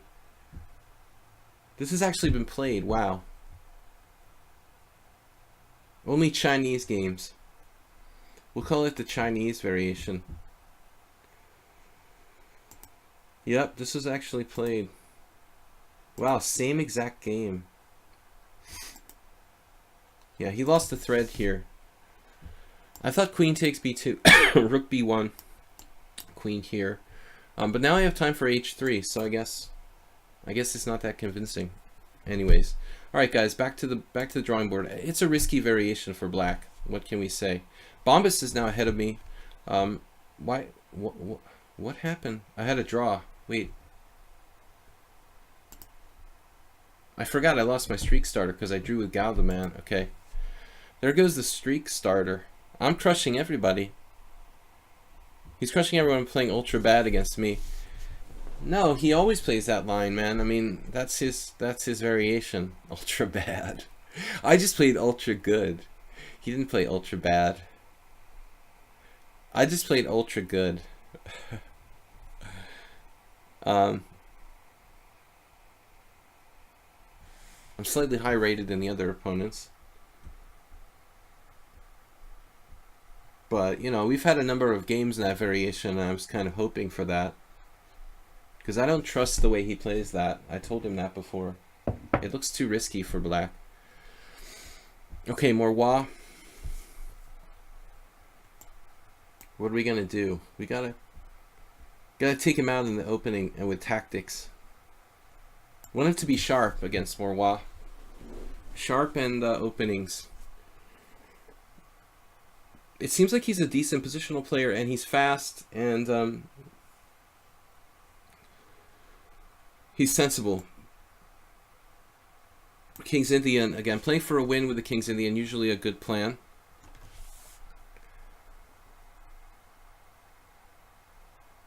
Well, I don't really know what we're going to do here. Play our normal line. But it's hard to play the white side of the classical King's Indian without knowing theory too much. Did I have a game against him long ago in this? It's an interesting question. Maybe he knows more than I give him credit for. I don't know. So guys, I don't expect to win the tournament. I try to stay in the top 3. This is...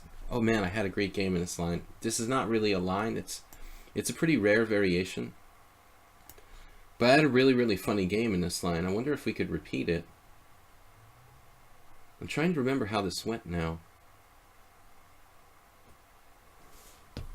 It was this exact position, I thought.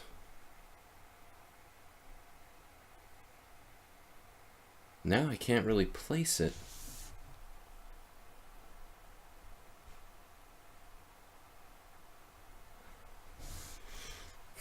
Knight d7.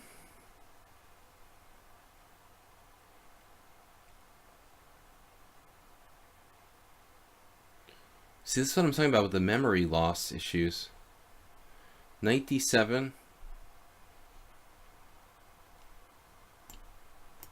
Knight c6 would be my normal idea here.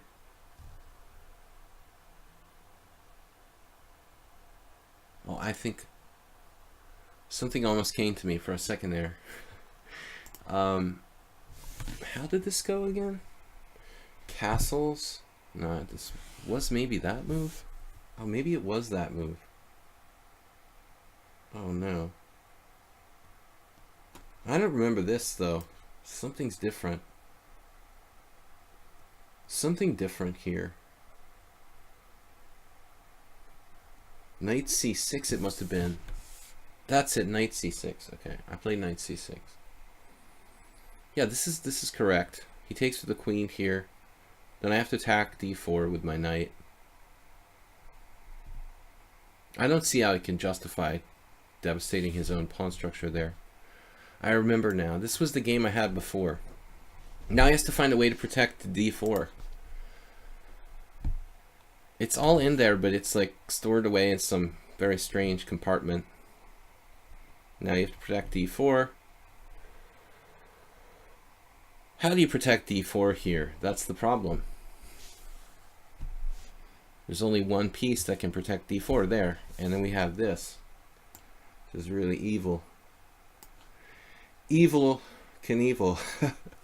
And knight e5 just wins. And wins a pawn and devastates his whole position. Which is... it's really funny.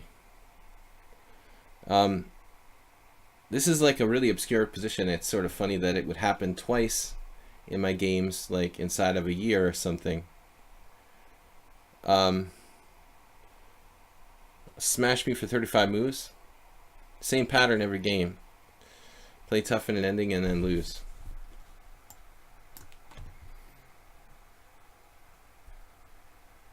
Aldisto in first place with 36. Bombast 20. I'm in third for the time being, but it won't hold up. Oh no. Out into the center? Into the center with you, I say. Have a nice trip. Make sure you pack your bags. That's another nugget. I think he's just coming apart here. He's not giving up. But I'm not gonna, I don't know. I don't really want to trade here. That's the problem. Oh goodness. Queen d7. King takes, check. King d3. Queen a3 check, rook b3. I don't like the look of that. Let's try to keep it simpler.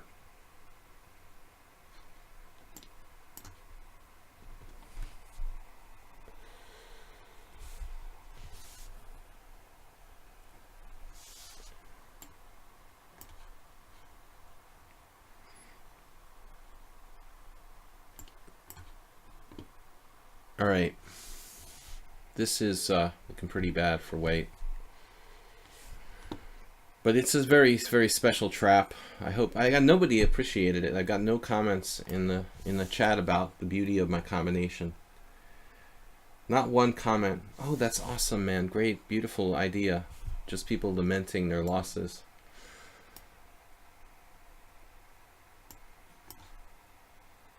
I think Morois should really objectively resign and move on to the next game here.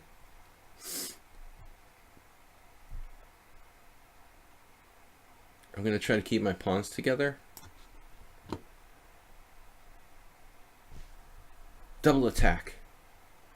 Alright, he did resign. But there's nothing you can do after that opening. It's just a bad trap.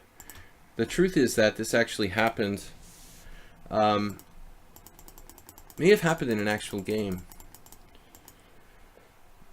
Okay, only to this point.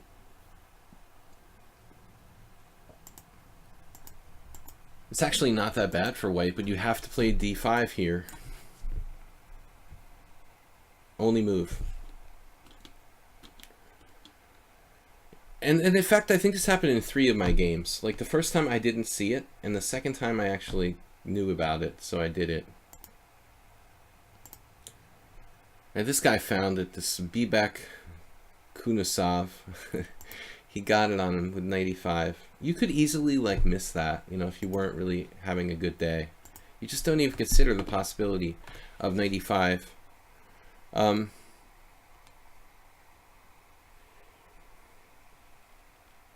jeez. All right.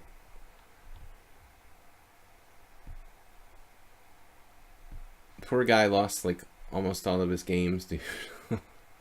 What do you want from him? I don't understand. So, all right, let's see. I don't know why you're, what is wrong with G takes F3 and pushing the H pawn? It's coffee house. It's better to just play what he played and play D5. I mean, G takes F3, it's playable, but it's, most people don't like to do that to their pawn formation, you know, in a vacuum, I guess. It's much more sound to play queen takes F3 and just simply play D5 with roughly equal position. Arsenal fan, I thought you were going out. Or maybe you're back already.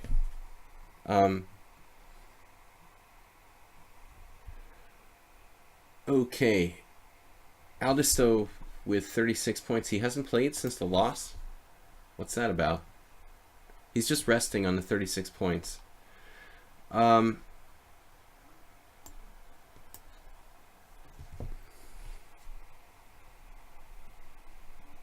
So Bombast is 24. Zeba Live.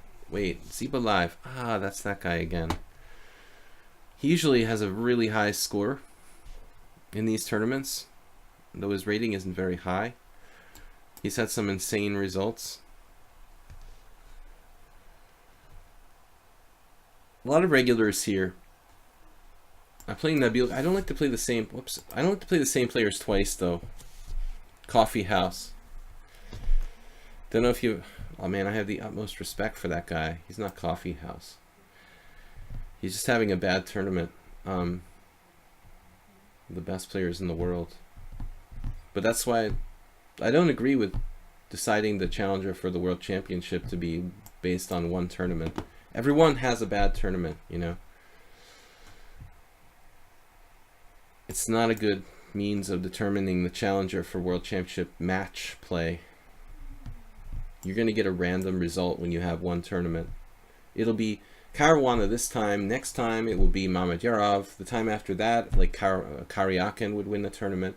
The time after that, Kramnik would win the tournament. So you might as well just like draw the winner out of a hat or something.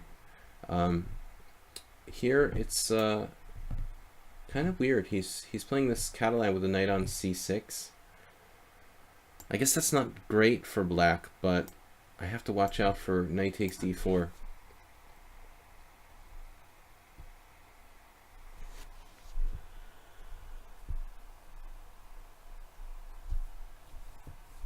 You check the list of the under 2200 Budapest Spring Tournament. Lots of IMs and FNs. Oh man, I mean we got a lot of FMs who are under 2200 for sure, and a few IMs, of course, the older guys.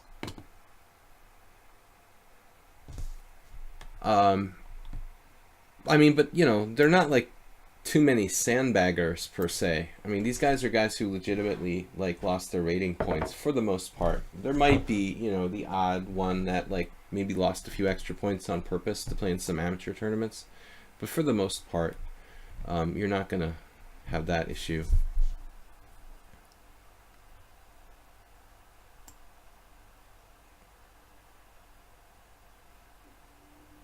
Yeah, I'm tired of this position. Like, in my queen having nowhere to go comfortably in the event of stealing b5. I want my queen to be able to come back maybe all the way to c1, and thus the bishop g5. Now there's no knight b4 with tempo.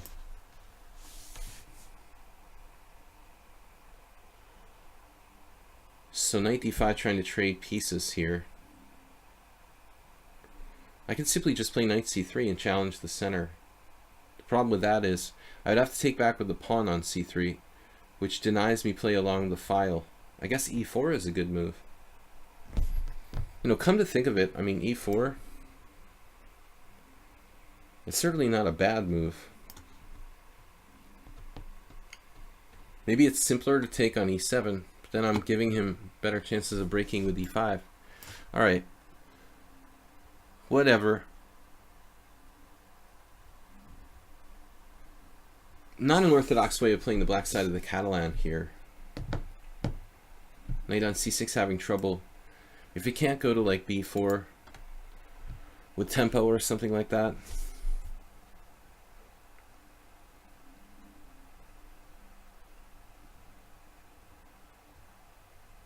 I mean, just d5 doesn't really necessarily do anything for me.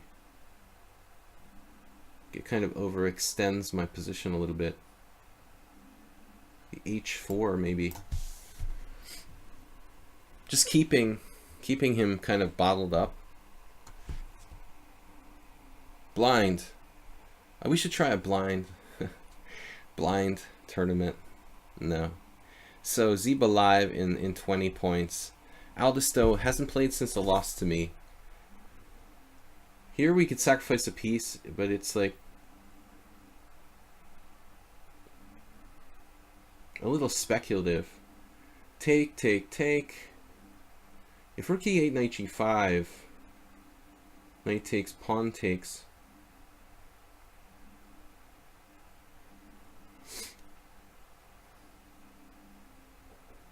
Seems unnecessary to sacrifice a piece. He also has stuff like f6 when I don't have a clear answer for that. So, although bishop e3 would allow, knight c4. All right. I don't want to walk into knight c4, so we have to put the bishop on f4. White's position is clearly better, but he's playing very fast. Do you earn to your need from coaching? Divakaran is saying, like, do I earn my living? I assume. Yeah. At the moment, for the most part.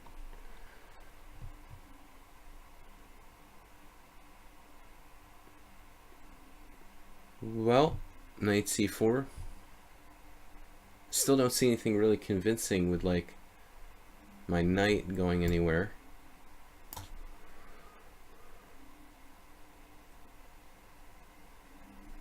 If b4 knight e2, I guess, and his knight becomes pretty much vulnerable there.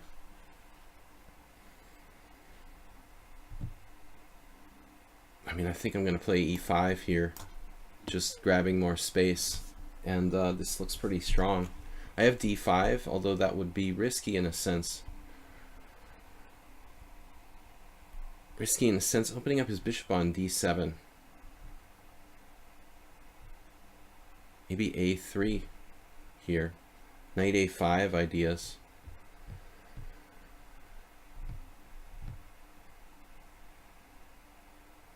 Still got those sacrifices on h6. They're looking even better now.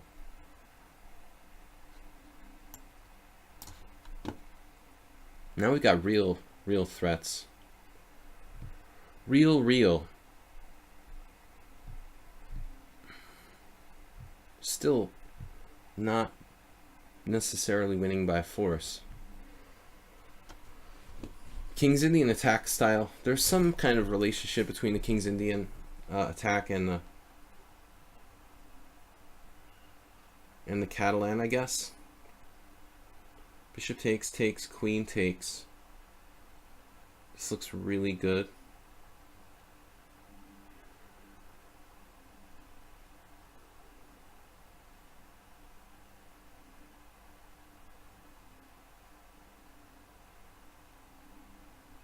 I'm still not seeing a forced win for white.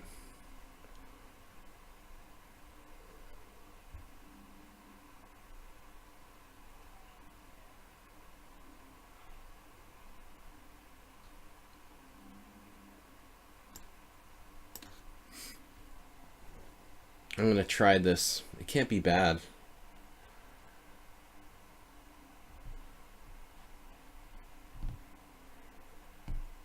Maybe he won't even take back. I don't know.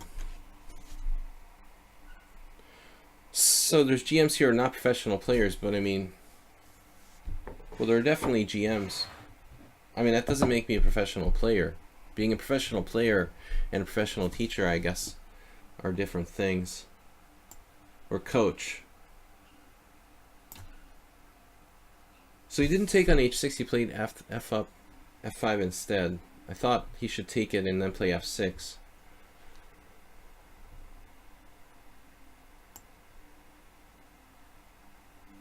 This looks very promising for white now.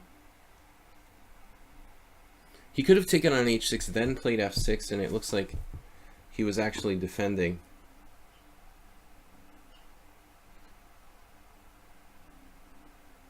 Still no clear win for white.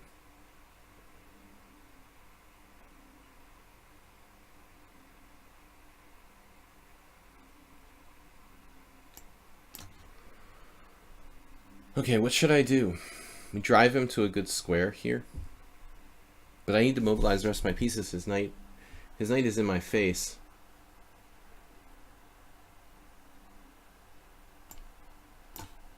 Okay, I don't know which move was the best there.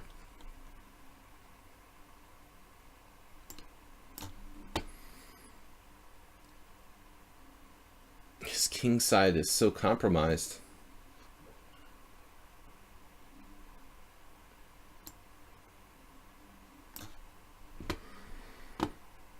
Very fast. Only 2 minutes for me, 4 minutes for him. But his king side is really looking toasty here. I don't like knight b4. It's kind of a strange move.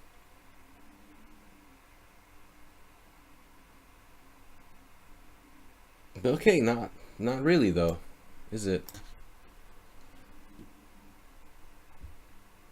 Not really that strange if you think about it.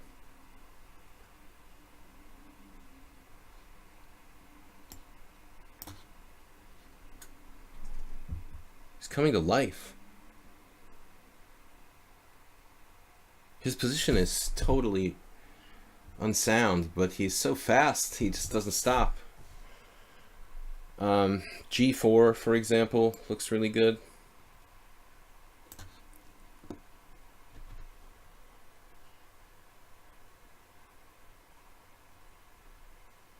Just keeps hunkering down.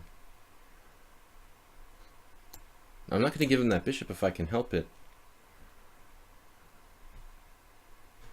He's got a kind of good defensive style, but it's weird. He likes defending. Still not so easy for me to break it down. See another move.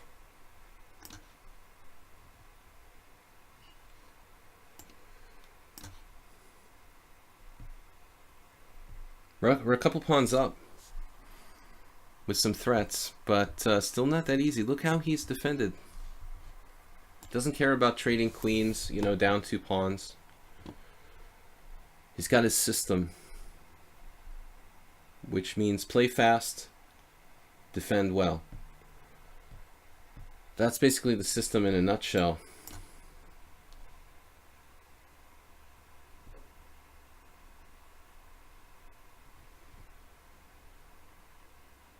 Can't seem to get anything going.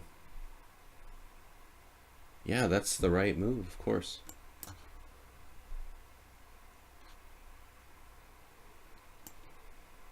Just 2 pawns up in an ending, but I'm only up 1. I knew there was something weird about this position. I keep talking about 2 pawns, but I'm only up 1.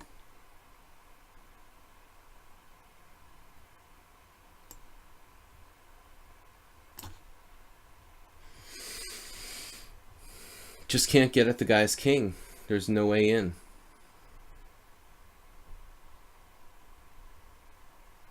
Down to 2 minutes now. Defending like God.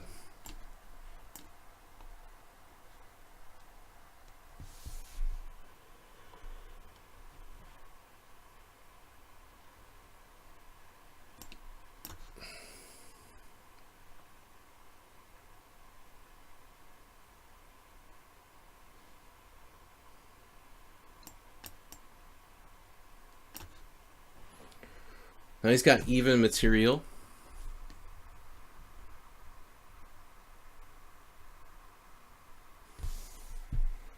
And he even sets up this tactic with bishop c6 with like no time.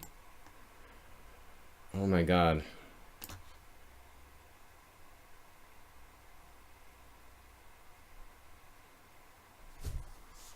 It's unbelievable.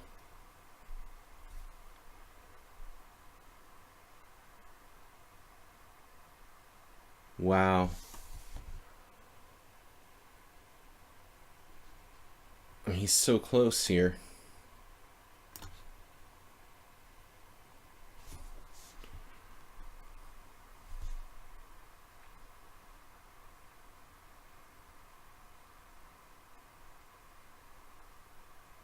I seriously don't have anything here.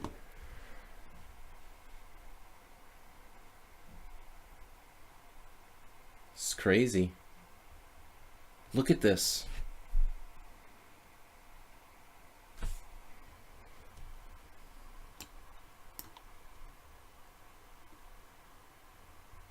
It's got a defense for everything.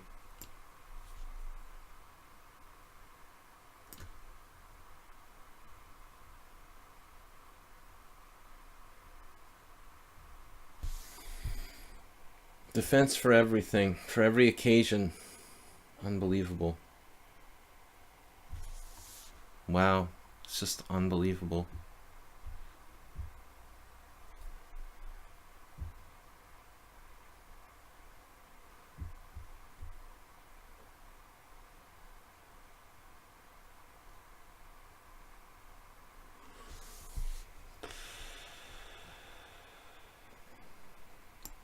I have anything here? Not clear. No.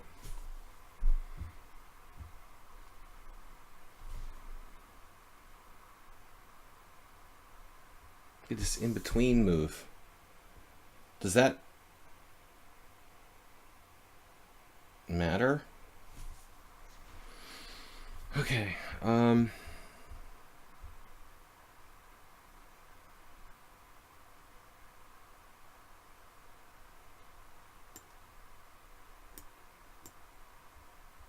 Okay, I have no idea. What a player. He sidestepped everything with like no time left.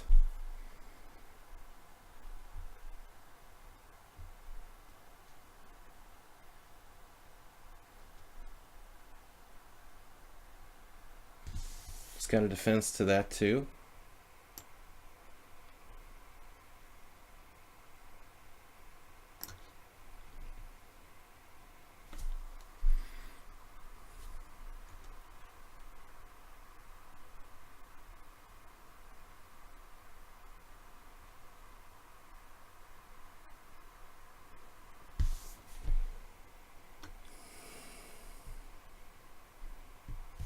Knight d4.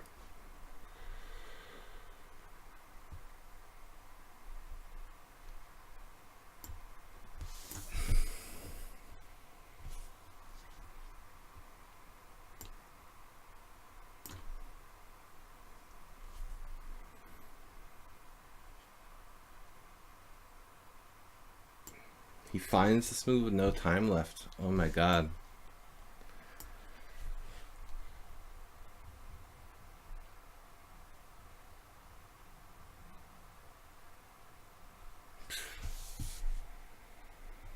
Defending like a grandmaster. Wow. Thought I was winning. And he has rook g4 check. No time left. That's striking.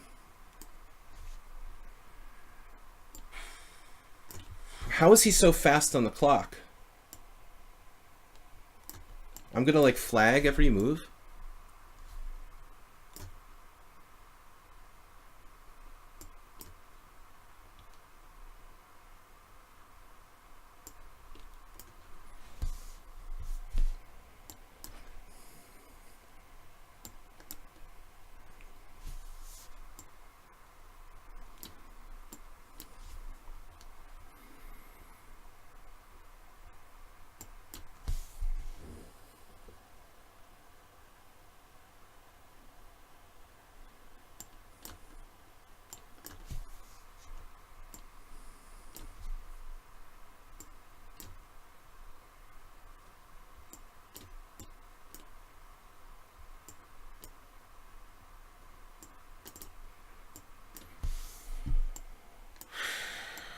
I was like lost. What a game by this guy. I mean, the defense and the speed of defense was like unbelievable. He was on the verge of getting mated, and the moves just kept coming, like bang, bang, bang. It's an incredible game by Black to defend against all the mating threats there. That was crazy. Man, that was just robbery. I mean, now there's another player ahead of me because I play 70 move games. The Greenland guy. He's never really on my stream, but he plays in these tournaments sometimes. Man, I missed Bishop F3. What? When did I have Bishop F3? I probably missed a lot of stuff. Man, that was crazy. I thought I had him like in a forced win. Oh, this guy. Okay, if I actually played this guy, we had a win and a draw. I don't even remember. How did I beat him? Okay, it's a kind of just a boko, I guess, after G3. You can play A3, but I don't really think it's that good. Oh, actually, I like this. I would prefer to play Bishop B4 check. We had the same game a minute ago. This is like my last game, exactly. Is that a line, by the way? Is this like a real line, I guess? I don't understand playing with the knight on c6 in the Catalan, but I guess this is a line now. He can go with that variation. Okay, I should have played... Yeah, this is theory. I should have played castles first. Does he like instantly know the theory? Wow. He's like 2000. Okay, I don't play this variation. I never have, so I don't know what I'm doing now. But he seems to know it. Good to know. I was +8 at move 42. +8?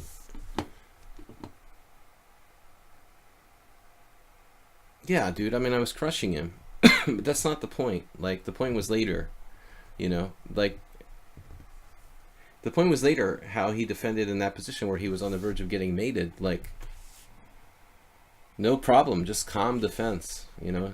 That's pretty impressive.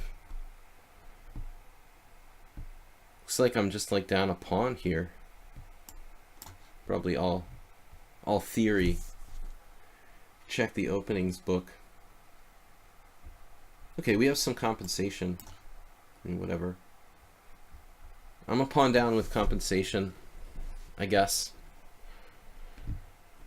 But I don't really know this at all. What? This is a weird move. Knight b6, like what? Wow, alright. Maybe I should have traded on b4.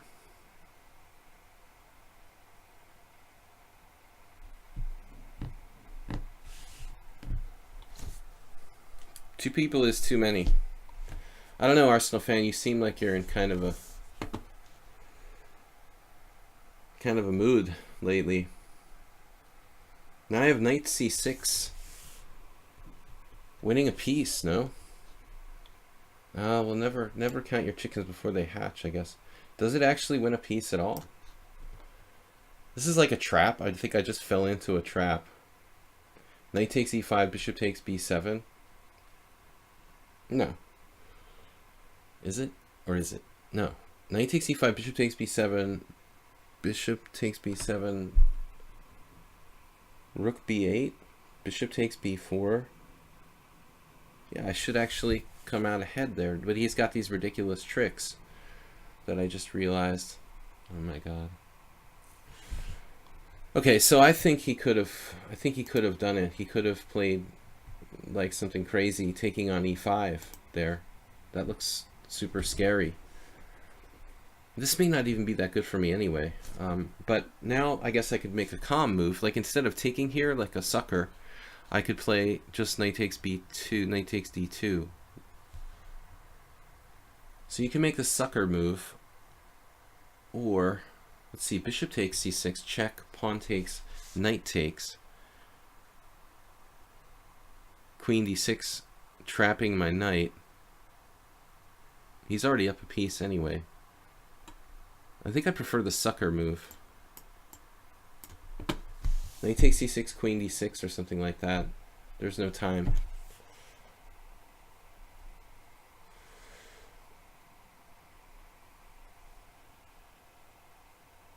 Oh, I didn't see this at all.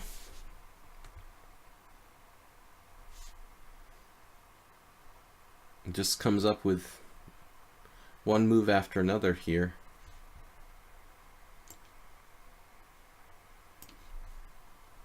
Arsenal, it's hard to concentrate with all your chattering. Queen b2. I thought you were going out with your daughter today. What happened to that? Knight takes b4, queen b2. I just have to play like this, I guess. Guys, who is this guy anyway? He's like 1890 in Blitz, but he like dominates my tournaments. I think he won one or finished second last time. I don't remember.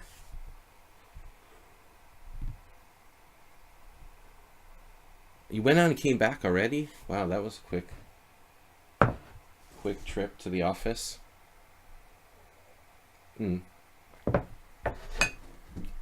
So why aren't you playing then? I don't understand. I don't like this position really. The guy's been extremely combative. Like, he refuses to castle. He just keeps attacking me.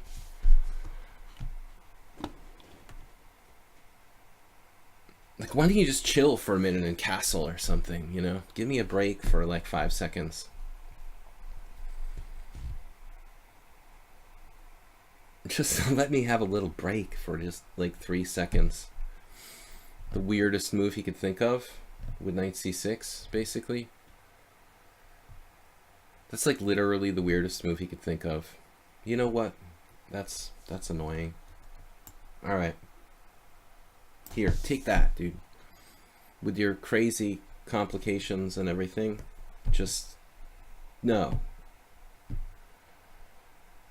You're up a pawn, you know, enjoy it. Wow, he let me take on c4. There must be some kind of gimmick or something. It must be a gimmick. Oh, that's kind of crazy. Wow. Speaking of gimmicks, well, that's a really nutty move.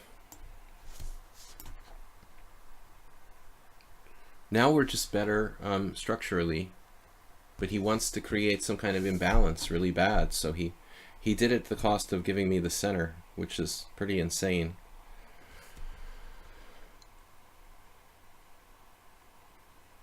I've got to adjust mentally from the last game was really messing me with my mind. And okay, capture.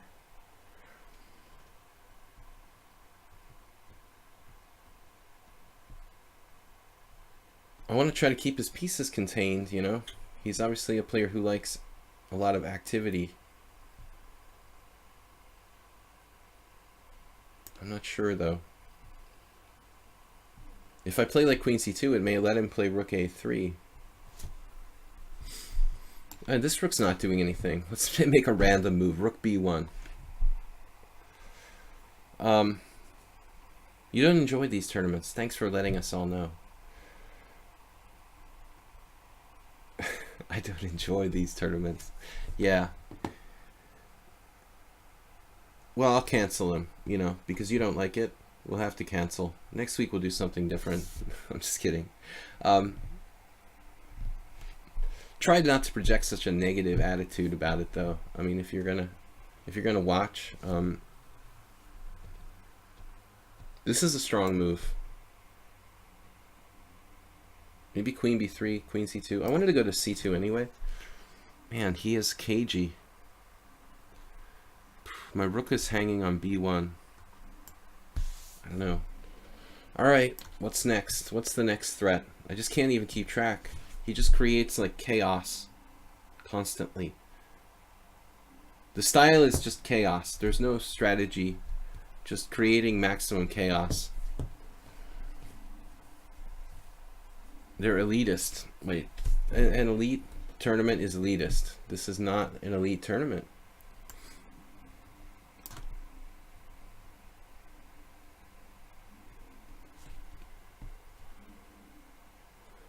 Create maximum chaos.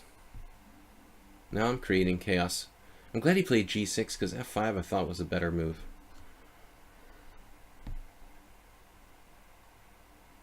Actually, his knight is driving me nuts. Why don't I trade it off? Try to trade his knight off here. Maybe he'll avoid the exchange of knights. You know, I want to see him do that. Looking forward to it. The avoidance of the exchange of knights in this position. Now we've got a little something here. Hopefully, like, it will be less chaotic soon. I think he really should have played f5 instead of g6, though. It's actually a more weakening looking move. Looking. Bombas is not human. No, I assure you he's very human. Never a player I suspected of any sort of suspicious stuff. Seems very human to me. So now what? Our cheapo has been defended against. I don't know what we're gonna do next. Play for more cheapos. The game is just melting down on time.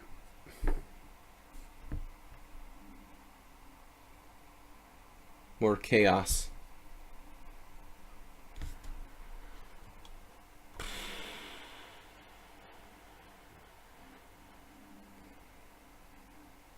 I don't think I'm even necessarily better here. I was under this delusion that I was better based on structure, but structure alone is not really enough.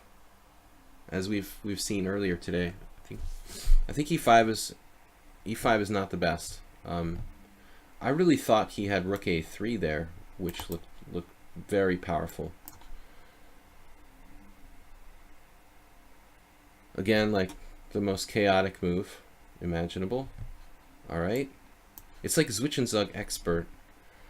Arsenal fan got angry at me once for, imagine that Arsenal fan being angry about something, but he got angry at me once for saying he played like Zwischenzugs or something. Looks like I'm just worse now.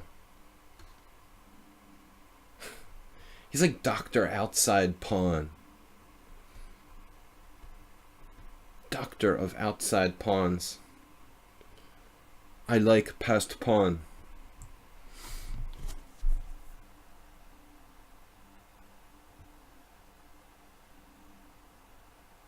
Yeah, man, look at that. Hammering it down with c5.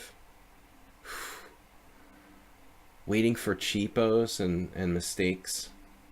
Now anything could happen. Wow, dude. That is a brutal move. I'm lucky if I can just hang on here. Look at that. Look at my king hanging out in the breeze here.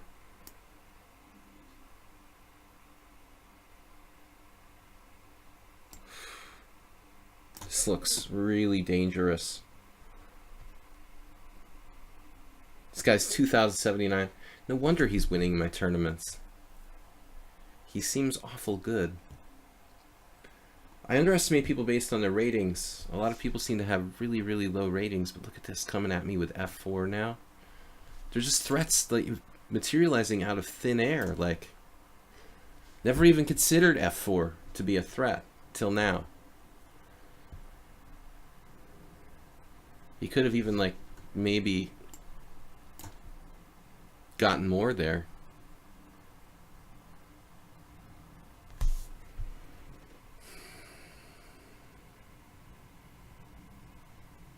Man, I am like so close to losing this game. It's ridiculous.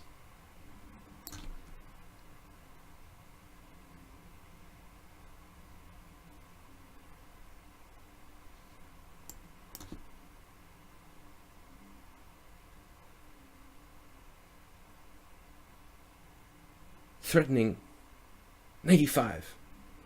Oh, rook a3 just ends me immediately. What a surprise.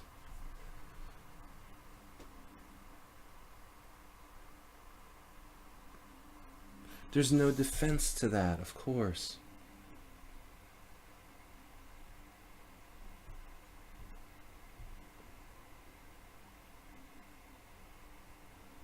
Queen takes a3. Yeah, that's going to work well. Pretty impressive. 2,000 there. Look at this game. I thought this was book, but apparently after this he left the book. That's strange. It is book. I left the book with castles. Oh, he knows it better than me anyway. It looks like I was okay until rook takes a8. And after this I'm clearly worse. And now I'm lost because I didn't see rook a3. Funny that I saw it in the earlier position. Wow, dude. Powerful. Let's check his play overall. 1 inaccuracy. Let's count the inaccuracies he made. Oh, it's an unrated game. Well, that's fortunate. 1 inaccuracy so far in the entire game with 17 cent upon loss. Let's see the total. 2 inaccuracies. He played f4 dubious on move 31. 3 inaccuracies.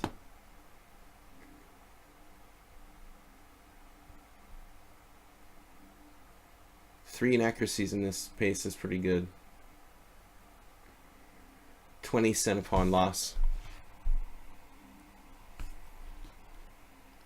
Alright. I'm streaming. Let's go back to the arena. Tournament is over. So that game didn't count. It was over already? Oh my god. So he's in 3rd place. He won every game he played, including against me. Oh no, he drew with Nefedov. Nefedov, good job, man. Good job. 2,400 performance for this guy, who was not his first win in one of my tournaments. Aldisto came back and made sure he nailed it down with 44. Bombast won every game. Perfect score. And let's see. JWD actually appears human. He lost to a 1,500. Must have been berserking and things went wrong or something. Things happen. Anyway, I can't believe the tournament's over already. That went by so fast. It was like last week there were 22 games for some players with a 5-0. I didn't realize like my game didn't even count. Or did it? It didn't count, did it? It counted? What? Did the game like finish like 1 second before the tournament ended? I didn't even pay attention. This game counted for the standings? What did the tournament like end the second that I resigned or something? Wow. So I just cost somebody 3rd place, like JWD probably. Man. I like this game though. Zeba Live. 20 cent upon loss, 3 inaccuracies. Impressive. Alright guys, anyway, let's go back. It was congratulations in order for Aldisto, Bombast, and Zeba Live. Zeba Live is 2070, but he performs 2400. Bombast with a 2500 performance. Aldisto looking more realistic there with a bunch of losses, but really good kind of berserk play. And he built up such a lead in the beginning and nobody could catch up to him. Anyway, we'll analyze these games carefully and get back to you. But that was Bombast, probably Bombast's like best result I remember in one of these tournaments. So congratulations to him for 2nd place. Thanks everybody for playing. Yeah, I mean it was fun. I just can't believe it's over already. That was 2 hours, but it seemed like it was like an hour or something. It was really weird. I guess saw the chat with Arsenal fan during the stream. So anyway, guys, tomorrow it will be Blitz and Rapid Chess in the morning. And that hopefully will go off well. 10 a.m. CET here Wednesday morning. Yeah, tonight was 7. 10 a.m. Wednesday morning, Blitz and Rapid Chess. I want to thank all of you who have subscribed to the channel for keeping a positive attitude. You're welcome, Arsenal fan. Move 11, you're welcome. It's my pleasure. I just can't believe it's over. I was ready. I was just getting warmed up, basically, when I lost this game. We will see you guys tomorrow morning. Thanks, Soltigo, for moderating. Actually, where was Soltigo? He was in the event. There he is. He won some games. He lost some games, but I guess he didn't feel like berserking, or he couldn't get it really started there. So mixed result for Soltigo, our moderator. Thanks, guys, for watching, and don't forget the YouTube channel, Video Chess Training on YouTube. I will upload this with all the other streams. Thanks again for those of you who support the stream with donations via PayPal. I need the help to keep it busy, keep it going on. That's about it, guys. So I will see you tomorrow morning, and congratulations to Aldisto for first place here. Bye.